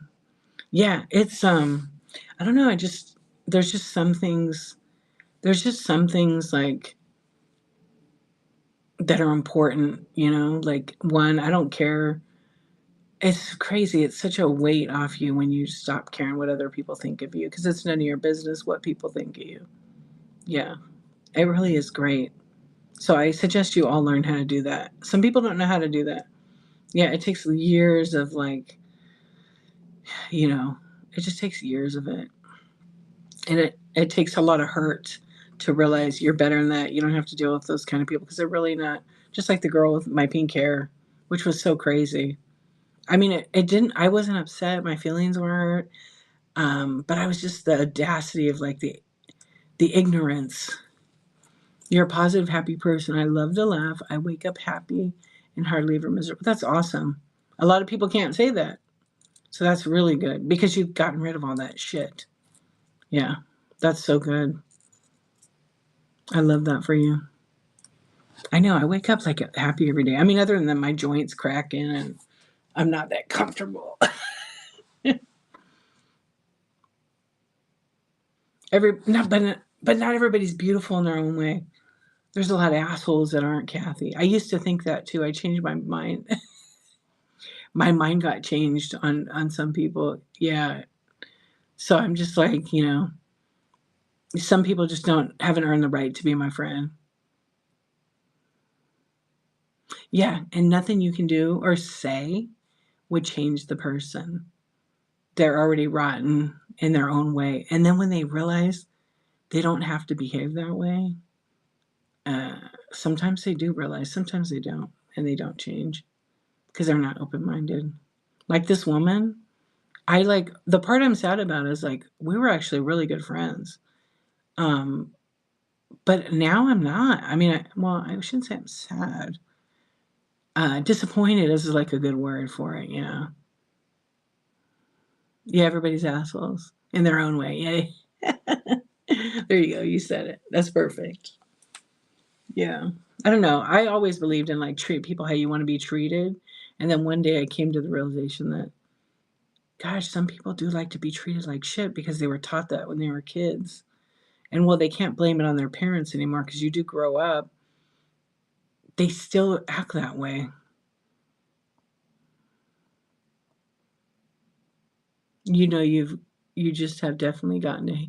You know what's crazy? Like, I don't really hate anybody, even through all the crap I've been through.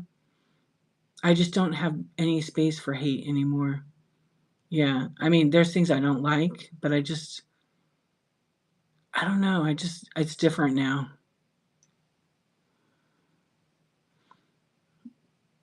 But that don't work. D. Sometimes you have to unleash your. I don't have any flying monkeys. Yeah, same. When I'm done with you, you're dead to me. Yeah, that's the Italian in me. When I'm done with that kind of friendship, that's only a take, take, take, and not a give and take, or an expectation friendship. You too. Yeah, I'm just like, okay, I think it's time to move on and close the chapter and wish you the best possible life ever, or the life you deserve. Yeah, you don't exist. Yeah, I mean, I still remember like some of my friends that I had to cut off because they were not for me. And I was 100% for them. And never had an expectation. Yeah, exactly. Move on positively. Yeah, I can't. I'm mimics. I'm the same. No matter what, like, I'm just like, I'm not going to spend any time thinking about how I want to put daggers in their eyes or something. I don't. I'm just like, whatever. Life goes on. Life goes on. Let them be somebody else's headache. Let them be somebody else's problem. Let them theory kind of thing, you know? Yeah, I've always been like, just let them be somebody else's headache. And it's not my problem anymore. It's none of my business. And no is a complete sentence. When I learned that and learned about people pleasing, it was like a life changer. Yeah, and you remember some of the good moments. Exactly. Because you can't deny all that. You can't deny they exist because maybe you did have some good memories. You're more aware of people nowadays. Yeah, most people want to be alone. A lot of people want to be alone. They don't want to be around a lot of people, which I totally get that. And the pandemic did that to a lot of us. Yeah, you see what affects you too. The thing is, when you're an ass, I still try to see the good in the person. But you had to stop doing that because the ass is still, yeah. No, I totally feel the same. Oh my gosh, isn't people pleasing the worst? It is. It's an interesting cycle of insanity. I agree with that. When I was well, when my kids were a little younger, I was in PTA and I was volunteering all the time, but I didn't really think of it as people pleasing until I watched this like TED talk or maybe Mel Robbins, I think, and then she talked about people pleasing, and I was like, it hit me, and I was like, oh my gosh, am I a people pleaser? No, I can't be. This is for true. And so I was like, I think I might be a people pleaser. And you know what I said? Fuck that. And I quit everything. I quit the PTA. I'm like, I'm not doing any services. I'm going to focus on me. And I started going to therapy and finding out if it turns out that I was kind of committing myself to it, but I really wasn't a people pleaser. But I didn't know about saying no was okay. Yeah. Yeah. And not having to explain why. Yep. So I learned all that there. That no is a complete sentence. That's right. Like someone comes in your show and you're going to run something and they say, would you run it? Like if you have $50, would you run it for 10? And you're like, no, thank you. Or they'll like try to do a little well, what's the lowest you'll take? Make a reasonable offer in the offer thing. And if I like it, you don't have to explain. Just $10 from a $50 offer. I mean, come on, that's low ball. It's just rude too. Yes, but like you don't do that in the chat. You go into the shop, you find a buy now item, and you make an offer on the item. That's reasonable. Not a 50% discount. Or in that case, it was like a 90% discount, right? Yeah. Wait, what did she say? I say no now without explaining why. I don't have to explain myself when I don't want to. Yeah, exactly. I used to be an empath, Kathy, but you have to learn to protect the empath because that's a beautiful gift to have, but it can be a curse when you don't know how to say no. Yeah, once you say no, it's okay. People can learn how to do things if you say no on their own. Yeah. But so I quit all the stuff. Yeah, and then I was like questioning. I was still really was questioning. So I remember what the test was. So after I quit all the stuff and I turned in all the things, and it wasn't like, oh, I just quit. I was like, okay, I'm going to give you. I didn't have to give notice for quit from the PTA, but I said I'm not going to be doing this after this date. This was like 3 weeks before. So after this date, I'm not going to do it. I'm stepping down. And they were like, what? And I did all the graphic design, all the flyers, all the websites, all the uh, fundraising. They call it Ways and Means. And I had raised, like, I don't know, in the 3 years that I was this office position, I raised over 100,000 by myself for this school to do all kinds of fun stuff. And anyways, so the last couple days before I was going to be done, this girl comes to me and she was one of like the first grade moms and she said, "Hi, could you help me with my flyer, Dee?" And I said no, and then I walked away from her. Wait, I need to talk to you about it. And I said, I just said no. Oh, please come on, I'll pay you. I said no. Well, why? And I said, and I had started telling people, you haven't earned the right to know why. It's just no. Thank you. I'll see you later. And I walked away. And at the first time it was hard to do that, but not too long after that. Yeah.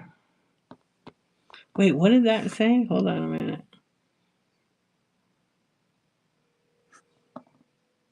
I gotta fix this chat. Okay. You started with doing family and they freaked out. Yeah.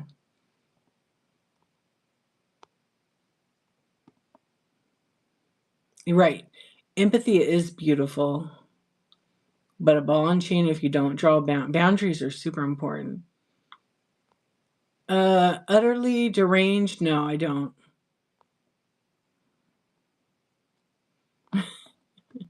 Is that like a brand?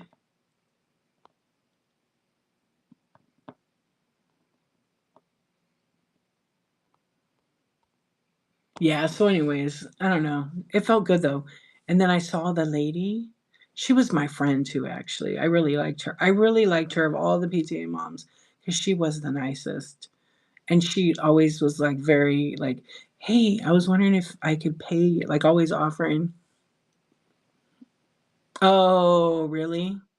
So just wants me to say the word.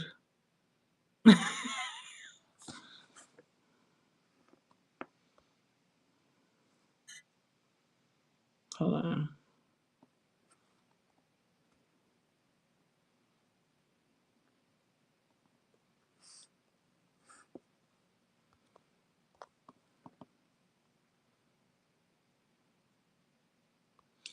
I know I am.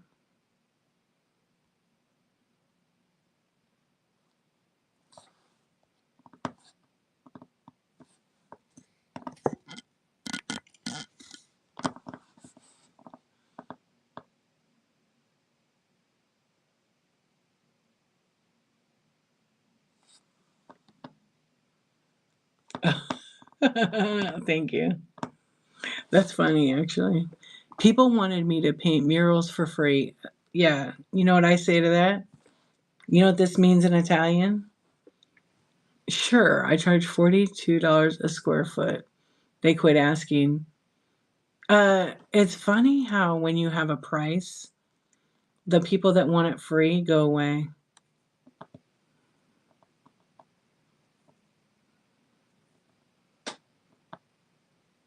Yeah, good for you. I do that.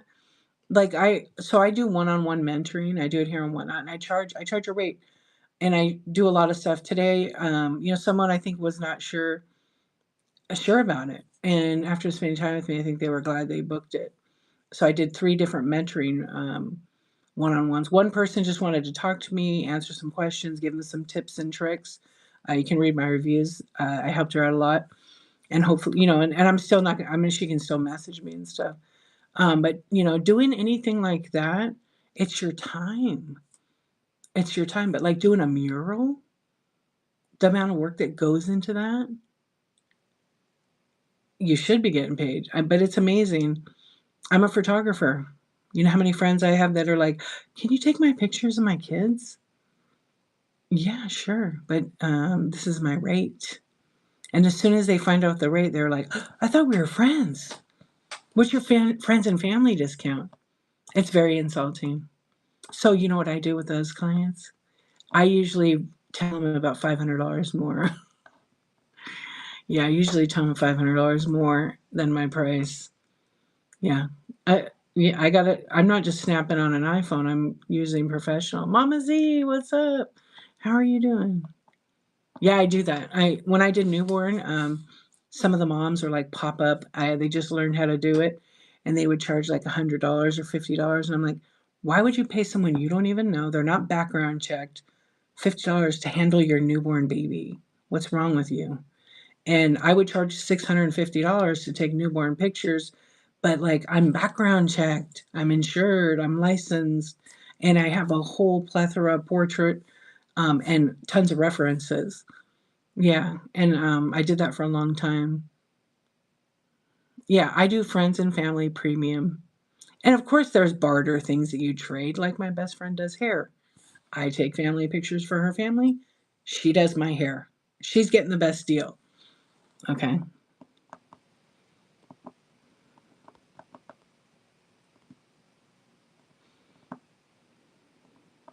You just noticed him? You never saw him before, Bunny?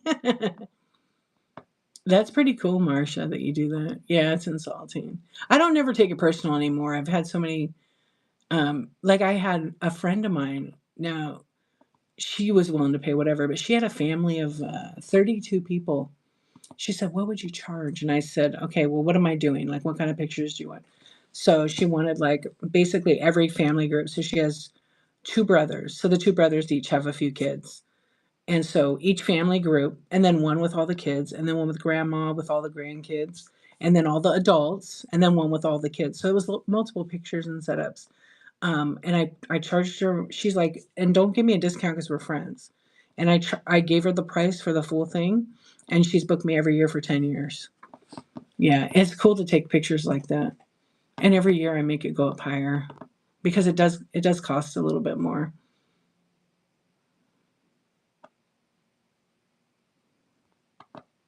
We're talking about something else. You jumped into the middle of a conversation, so you missed probably the big majority of it. It is because they want it for free. Lynette, unique passages for the raid. What's going on, beautiful lady? I loved seeing you earlier with Sweet. I hope you had a good show. We're just we're just BSing and having a great night.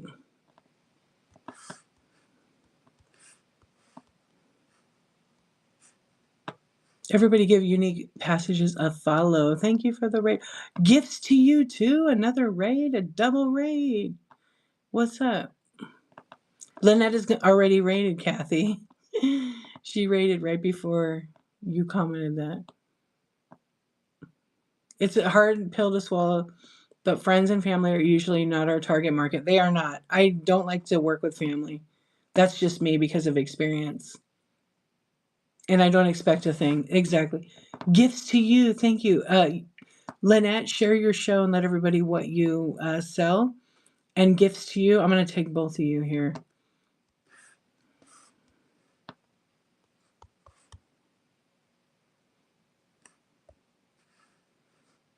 And I'll put both your names up here. So if you didn't know this special lady, unique, hold on, Lynette is Unique Passages. She made a unique passage and she rated us over here tonight. I love that you said that earlier like that. That's so cute. Yeah, you knew it. And then gifts to you. I'm not sure what you sell. Let's see. I know we follow each other. Oh, you have some glass, some vintage. Oh, you're going to be in the Barnyard Raid Train. I want to bookmark. Lynette, I think I already bookmarked all your shows. I always bookmark my friends' shows. They don't know it, but I do. Yeah, thank you so much. So we're just kind of hanging out, chatting here at 3 a.m. my time. Yeah, so we were just talking. Some folks came in. We're just kind of having a conversation about like when you have a business or a service you provide, and how you have you cater to a market that you pick, and whatever your rate is, that's the rate. But I was talking about people that they want to lowball you on it, and yes, maybe they don't have the money then. But the thing is, I just don't give discounts because someone doesn't have it. I may work with you like you do layaway plan, but maybe I'm not the photographer, the budget friendly. But because I used to be that. I used to be the budget friendly photographer. Not anymore. I put in too many years and hours, and I'm sure do deals sometimes, but I won't do a whole family portrait for $50. Yeah, yeah. You treat people how to cheat, and if you do that and you're happy about the 50, but you're not realizing that you got to pay taxes on all the money, it does add up. And my insurance for my cameras and things like that. Yeah. But when you do that and you become that person that does all the free stuff, you never get paid and move up. You're in the same place. Yep. Yeah, absolutely. I have a friend that's a photographer that is one of the self-taught moms. She's very good. She deserves to get a higher rate, and I tell her all the time, you should have never started at that little $50 rate because you're never going to get away from that. I started high because I went to school for it. So I learned how to market and price my product and service. Yeah. But people, some don't. Yeah, we just gotta, figure out. We know our value. We have to tell ourselves our value. It's hard sometimes. Yeah. Oh, I'm glad. I'm glad you're here. I'm glad you're all here. I know it's funny in the middle of the night. Well, it's not middle of the night for anymore. It's 3:15. Yeah, it's the time. Like even I was saying, like my service, I offer one-on-one time. So if new sellers need help or support, they may not get it from Whatnot because there's tons of members. So I started doing the seller support one-on-one in a private stream. I could help you with your stream, your OBS, or whatever. I'm not charging for the tools, I'm charging for my time. There's two different things. You're getting the teaching free, but it's paying for the time.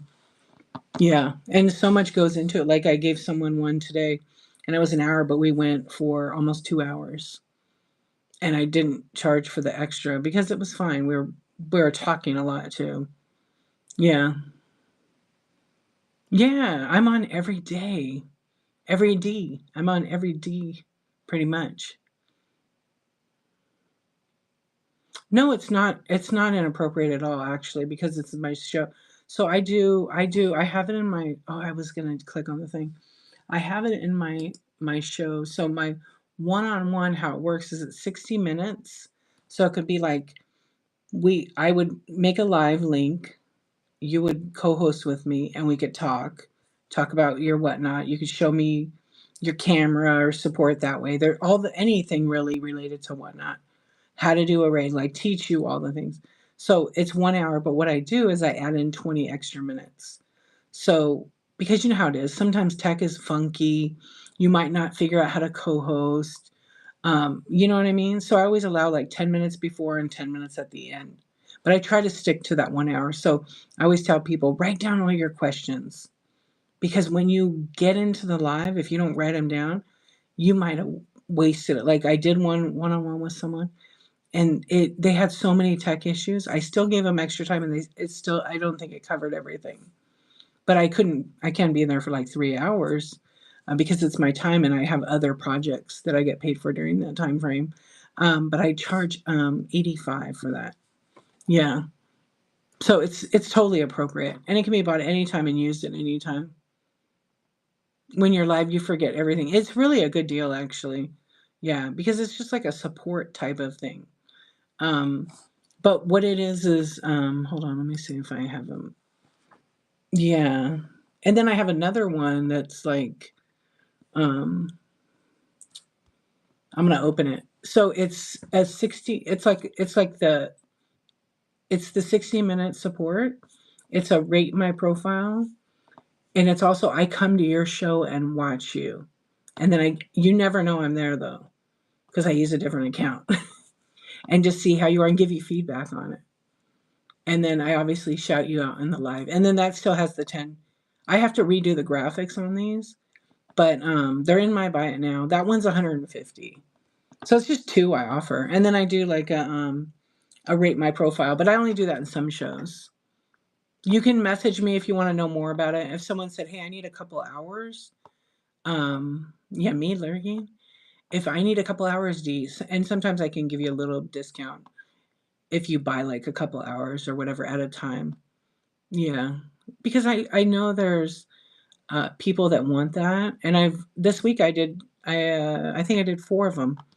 Yeah, I did 4 this week, and I'll probably be doing more and more of them. But I only offer so many during the week, and they're usually in the daytime during the week in the morning.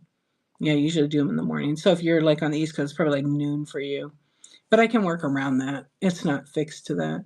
But yeah, if anybody's interested in that, they are in my buy now, or you can and I don't put those on Flash or anything like that. Yeah. Thank you, Lynette.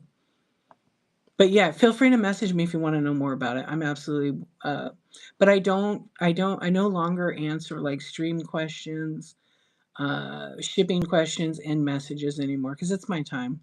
Yeah, I get so many of them. It's just too hard. Or if someone has a question about their show, like I've gone live 4 times. I can't sell anything. What should I do? Come to my chat shows. Yeah, it's just too hard. There's too many messages now. Yeah. Yeah, you're welcome. Yeah, anybody can always if they're interested. What is the sky blue? Why is the sky blue? Why, Kathy?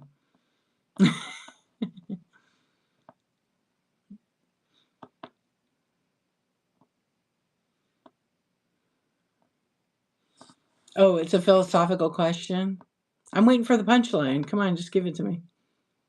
Enjoying the positive vibes. Thank you, everyone in here. This is so great. Cake Bob, you're welcome. Thank you for being here. I appreciate you. This is how my stream is always. But sometimes I'm actually a seller. I pretend to be a seller. Yeah, right? You got to have fun. You got to have fun. Yeah, you got to have fun. Oh boy. You guys, Lynette knows. Lynette, remember when I used to sell all the time? Remember when hey, Lynette, remember when Antiquity Coin raided us and trolled us and bought a bunch of stuff from us? I know, I know, I know. Did you fall asleep in here? Wasn't that amazing? We were so blessed. So you can distinguish the difference between the ground? Sometimes. You were there for both, that's right. Whatnot is such a cool community. I'll tell you guys a story, and then we're gonna find someone to bring 100 people to. We're gonna find a new first show. Let's try to find someone first show. Okay.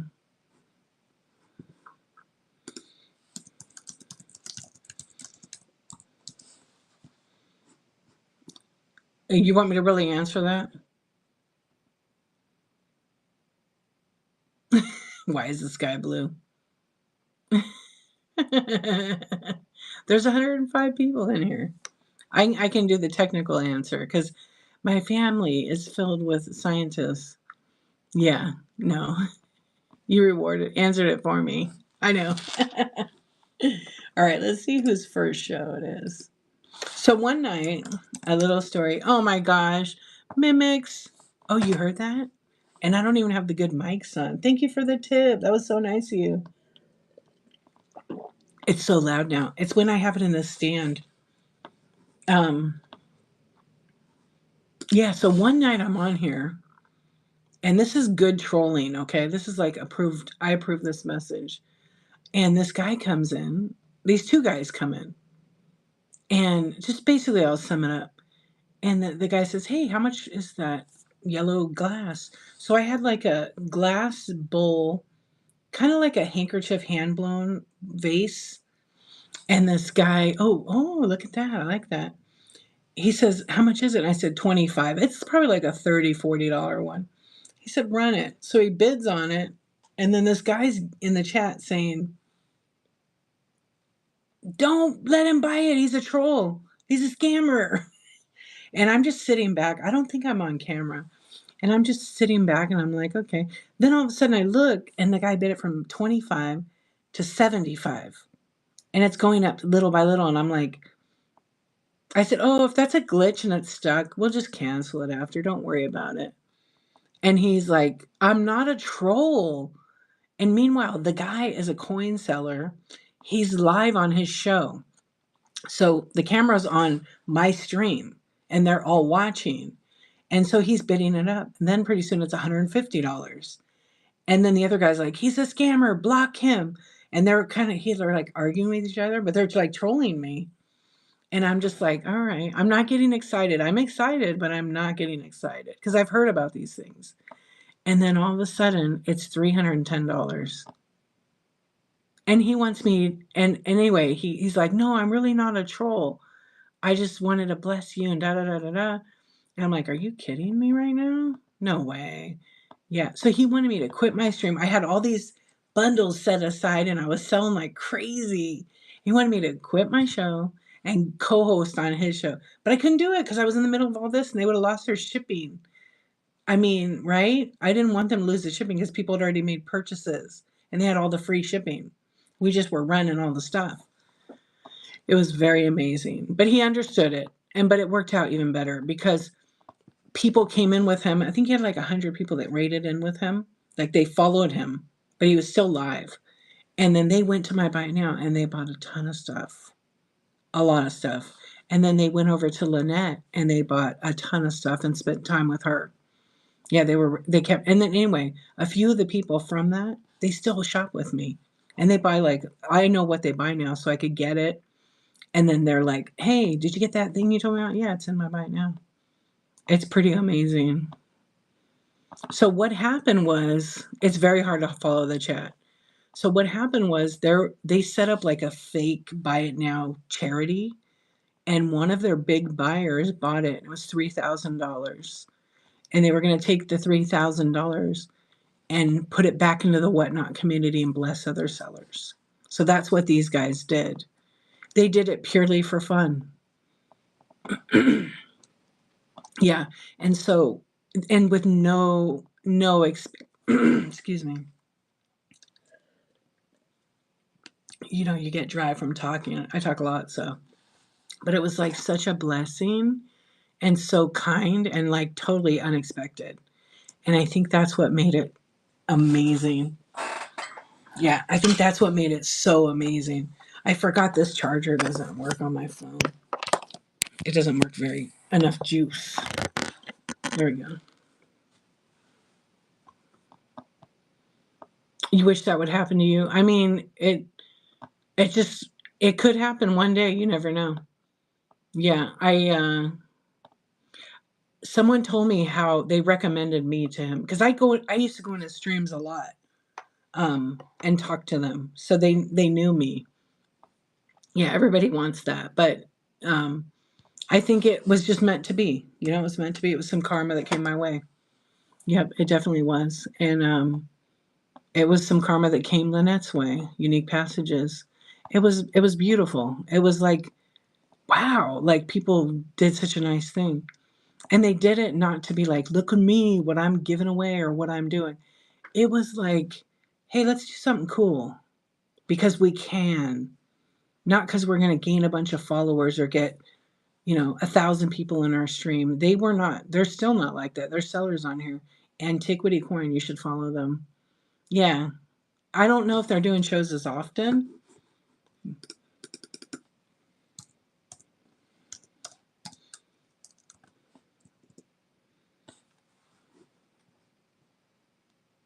Yeah, they're still on here. They have 42,000 followers.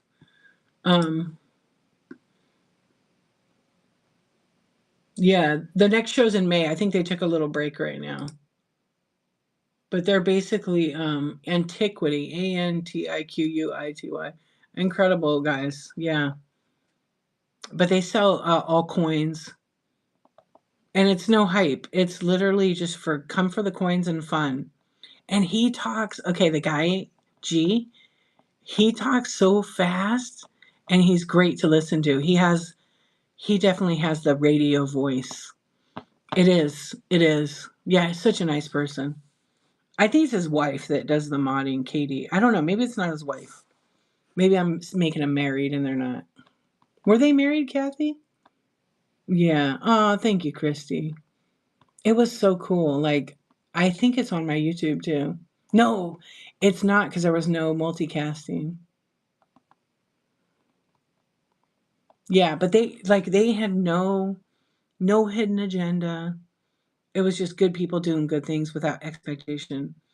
And there's a lot of people that do that good stuff, but then they get all the, you know, all that with it, and they want all that with it. I don't think I'll ever see that kind of raid again. I mean, there's a few people that still do it. Yeah, I think so. Kathy P is such a blessing. She is. I love my Kathy. Oh, they did it to deal me in. You're right. Yeah, I couldn't figure out who the other person was because they went to me. That's what I was going to say.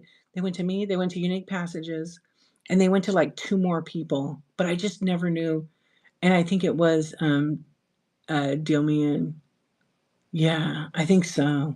I'll have to ask her. I wonder who the fourth person. I just forgot. It's been so long. Yeah. It was like almost like what? Yeah, come on. Yeah, it was like a really I'm still in shock over it actually, like how someone would just be so kind to do that. Yeah, so they basically had that. And then what happened is when I went in there after I finished my show, I think we raided Lynette. Yeah, we raided Lynette and she was an hour later she was still selling to them. Yeah, it was great. It was pretty great. And I know I love the Whatnot community. There are some really great people in here.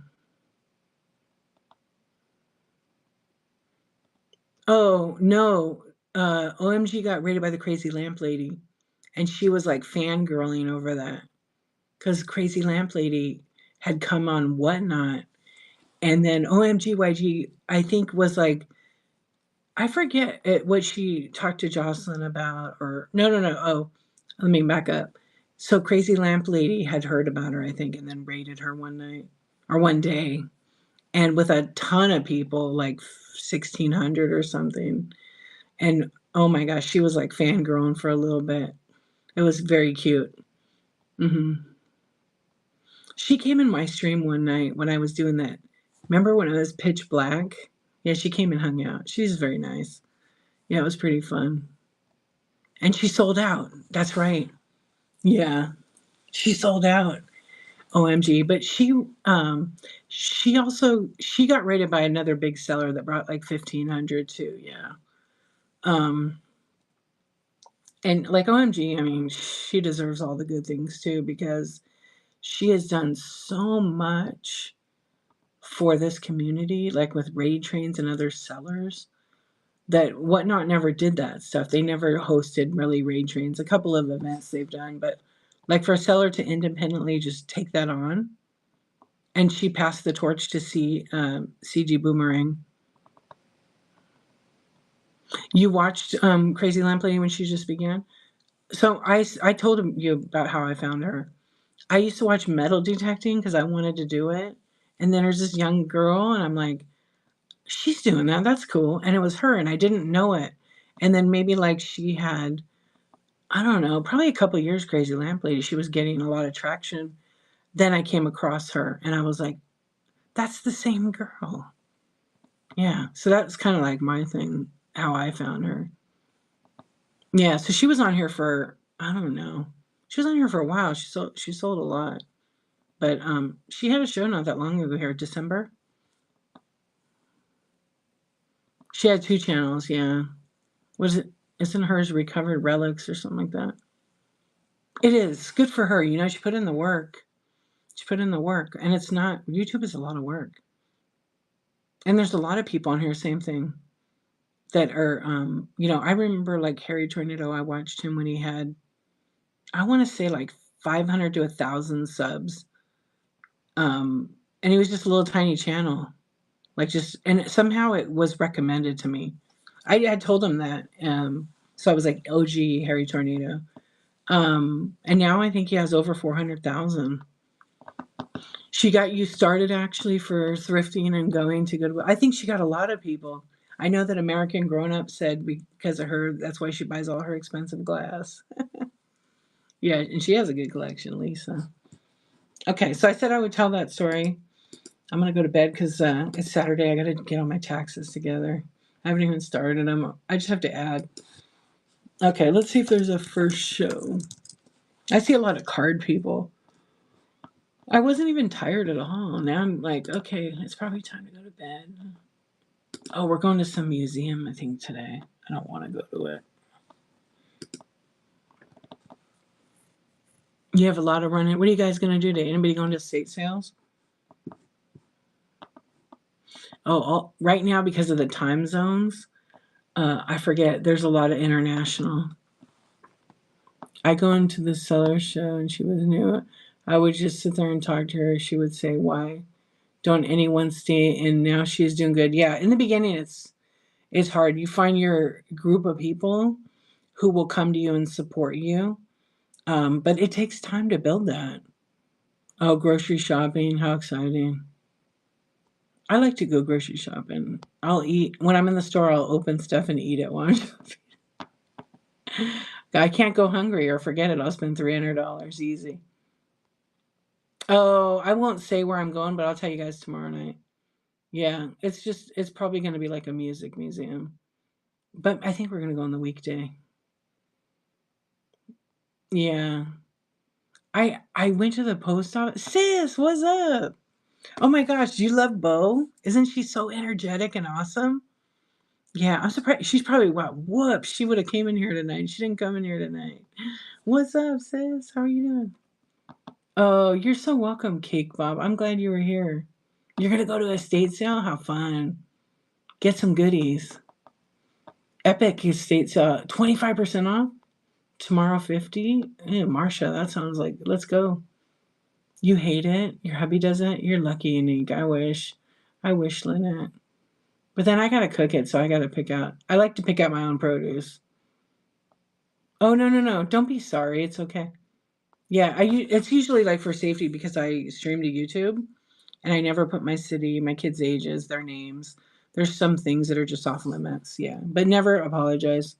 Yeah, if you don't know, you don't know me about that. But those are things I just don't. Yeah, I always keep that off here. Everything is good stuff. I know. I just found. Well, there's a website I use. You have to do that. It's 2025. It's not. Everybody should be like people that have kids, because kids can't be on the streams anymore. You can't. Anybody under like 13, I think, can't be at all. Even supervised can't do shows anymore. Oh, I changed my number, Kathy. Actually, I'm changing my number. Too many scammer calls. Yeah, I'll still have to give you my other number. I have two phones. Too many scam calls. Yeah, like every day. I have one that calls me literally nonstop. He cooks on Friday when the kid and granddaughter come over. Oh, that's nice. Yeah. Yeah, Kathy has my phone number. I'm gonna give you my business number. Yeah. I don't want to have a phone anymore. I have a burner too. I do. I only want to just keep one business line. That's it. And if anybody else knows how to get in touch with me, yeah. No, because I get too many of those scam calls. And I want a number that has never been up, like a brand new, non-published, because I get so many, and it's for someone I don't even know, and I don't even answer the phone anymore because they're asking for this guy, and I'm like, I'm sorry, you have the wrong number. Yeah, it's a trend. You're going back to paper. Yeah, I mean, I need to have a phone, but the same token, it's like, and they make the phone number look like it's from something important. You guys just watch out for that because it's a big scam. You read an article advising people that travel to buy a burner. Yeah, and if they've been doing that because so with the international that's been going on for years. It's just the news will make it like it's yeah, or the fees. You get 5 a day. I get like 6, 5 or 6. But then all of a sudden it'll be quiet and I'll be like, "Oh, good." And then all of a sudden my phone rings. Yeah, so I think most of them I blocked, but there's one that calls all the time. And they're asking for this guy. I have no clue who it is. But I told the guy, "You have the wrong number. I don't even know this person. So please stop calling me." And every time I block it, they call again. And they still ask for this. They leave voicemail messages for the same guy. I don't have anybody in my family with the name. Some lady Mary. I did. It's every time I Google it, it's some weird. Yeah, it's not in those call registries. I think they use a computer and they change it. Yeah, because they're definitely like not from here. Yeah, and I've like said, what is it gonna take? Yeah, but whoever the guy is, they must be calling on a debt for him. Yeah, Kathy, that's been something they've been able to do for since the beginning of time. What's up, lady shopper? How you doing? I asked my niece about it because she does a lot of international travel, and she goes, "No, that's always been a thing." But I think they're doing a little bit more. Yeah, she just took a trip. She's going to take another trip. She's going to tell me how it goes. Yeah, I think she's going to. I think she's going to Europe. But when she went to Japan and came back, she said they took her phone and looked through it, and then gave it to her. So she said it was real quick. It was like 4 or 5 minutes. The guy was just scrolling and seeing if they're.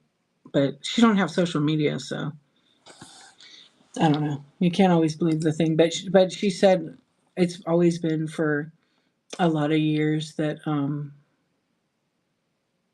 yeah, but uh they still do it. And one thing I learned, I did not know this. I don't travel internationally, but when you come into the United States to go through customs, that part of it apparently is not protected under the United States. Even though it doesn't seem like it's wherever that port is, it's not like you have to fly into that. It's not part of the United States. It's when you pass over through the customs, then you become in the United States so they can do whatever they want. Yeah, so the amendments don't apply. I had a lawyer friend tell me that. They explained it a little bit better than I just did, but I was like, what? Really? Okay, now I got to do some research. I know, I know. You changed your name, didn't you? Wasn't your name shorter, Big Daddy? I know about the GPK, a Garbage Pail Kids Forever for Life. Yeah, I didn't know that, Mimics. I have not traveled international in a long time. Um, but I didn't think about it, but it does make sense. Yeah, it does make sense. I never knew that either. She was explaining to me. She's because I saw her the other night. She's one of my really favorite friends. She's an attorney. And so, of course, we have really great conversations about politics and different things. So I'm like, okay, I need to pick your brain. And then she tells me like all this stuff. It's fascinating.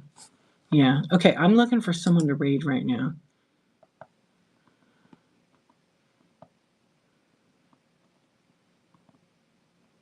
I don't know. You can't always believe all those videos. You have to be real careful with it. Some of them can be doctored, but that is so scary right there. I don't know. Yeah, I don't know. Hopefully that wasn't the case. Really take them off the ventilator in order for I just can't see anybody doing that because if you go off a ventilator, you die. Wow. You need to stop watching those videos, you empath.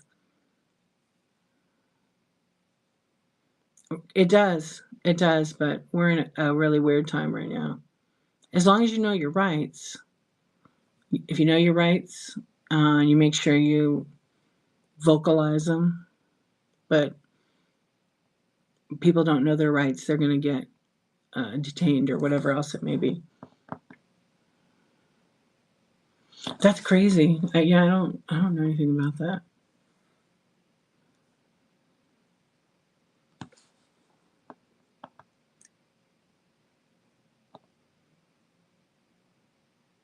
Oh, I don't know that seller.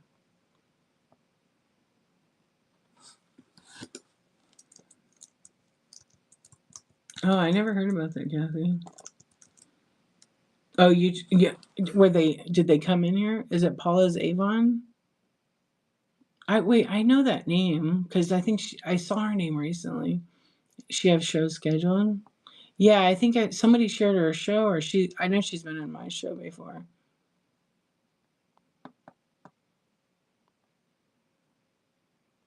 Oh, from Orlando to New Jersey. I haven't seen any of that stuff, but it's horrible what's happening to some people.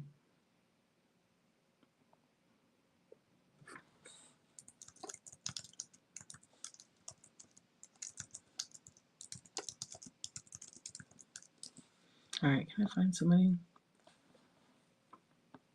Yeah, well, I'm sure the airlines will apologize and all the other stuff.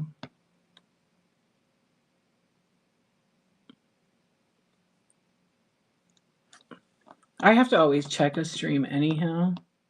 Oh, you're recommending? Oh no, I've already picked somebody out. You guys are recommending. No, I'm actually gonna no, I've already got somebody picked out actually this time. Yeah. Kathy, that's so weird. I had you as a mod and like it took it off. How come you're not a mod? That is so weird. I think it's probably glitched. Oh, it did. That's weird. It says you're a mod.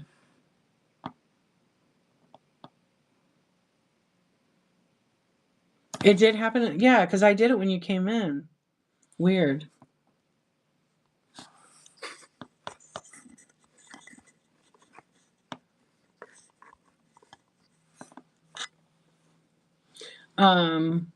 Yeah, I have somebody picked out actually. I just have been talking. I know. We're just gonna stay on all day. You guys think I could do a 24-hour show? I haven't done one in a long time. Maybe that'll be my 365. I'll just do 24 hours. It's pretty rough. What's up, Natural State? Hi, how you doing?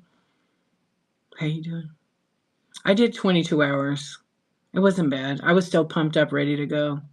Just ask C-Swan. She came back on at the end. She was with me the whole time. Mm-hmm.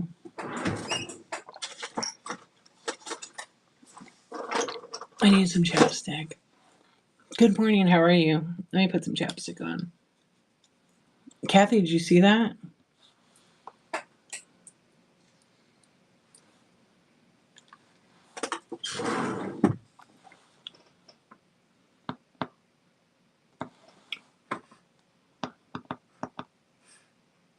Yeah, see, I'm just curious. I was testing something to see. That. Do you see that?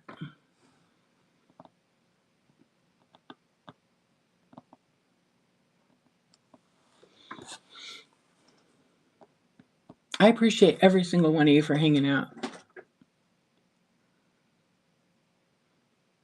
Oh, wait, what are you writing? 24? You die 7 is a long time, right? Wait, Queen JoJo, you changed your name, huh? What was it before?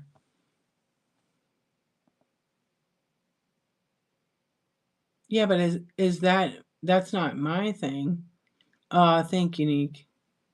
You were just crazy. Oh, you just changed your name right now. Huh, because you were in here a little bit ago in your picture.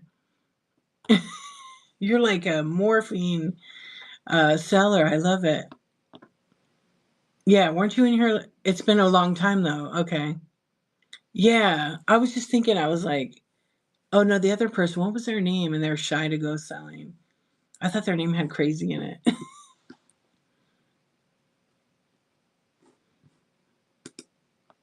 Oh, thanks for the input. Okay, hang on. Let me see something. I want to see if the other person is.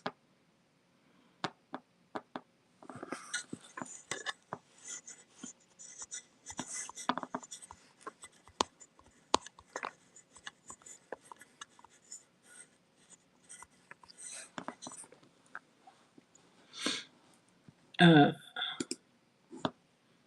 okay, let me see who's still.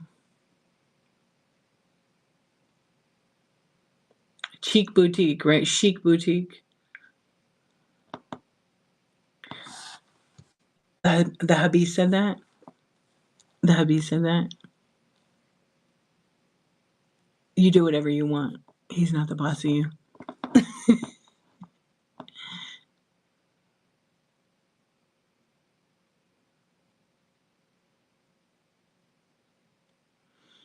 Yeah, he's not the boss of you. But you do what name works, right? Yeah. Oh, crazy JoJo's, right? I see. I think it's good. There you go, Queen. I love it. Now everybody knows you're not crazy, right? Queen of shiny things. What do you sell? Jewelry, or you sell other? Yeah, I'm thinking jewelry, right? Or gemstones and things. Okay, so I'm gonna set up the raid right now. Let's go. Let's go. Let's go take this party. Okay. What I like to do is, if I do pick for me, oh, it's got some of these people. I'm like, it says I rated them, but I know I didn't. I can't see the chat right now, so just bear with me. I'm gonna see if they're still on right now. Okay. I gotta just double check the stream because every now and then, uh, I don't want to just rate anybody anymore. I like to check their shipping and everything.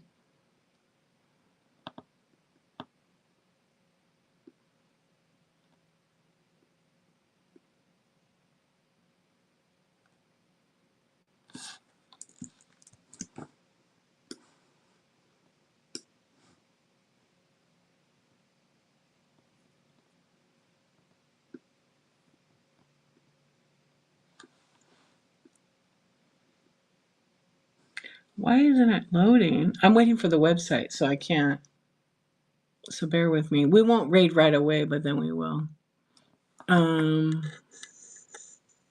yeah, I was trying to see who I picked recently. Oh, I think. Oh, they got a new seller tab. It's coins, storage unit funds, everything else. Oh my gosh, they have a lot of people, so dang it, I can't read them. Okay, hang on. I'm gonna go back to this other one because she's who I found earlier. I just like to make sure they're still on. I gotta refresh it. Um,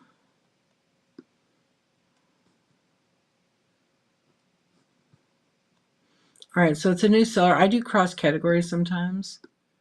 Not a new seller, but kind of a newer. But I seem to sometimes like to go into the like the toy shows and stuff. So let me just double check. Dirty. I'm gonna have to like. Yeah, She's $1. I'll just. I've rated her before, but it's been a while. But she just runs her stuff. Yeah, and she's pretty chill. Now I just lost her. Why does it do this? I'm sorry. Hang on. Okay, I had to remember her name.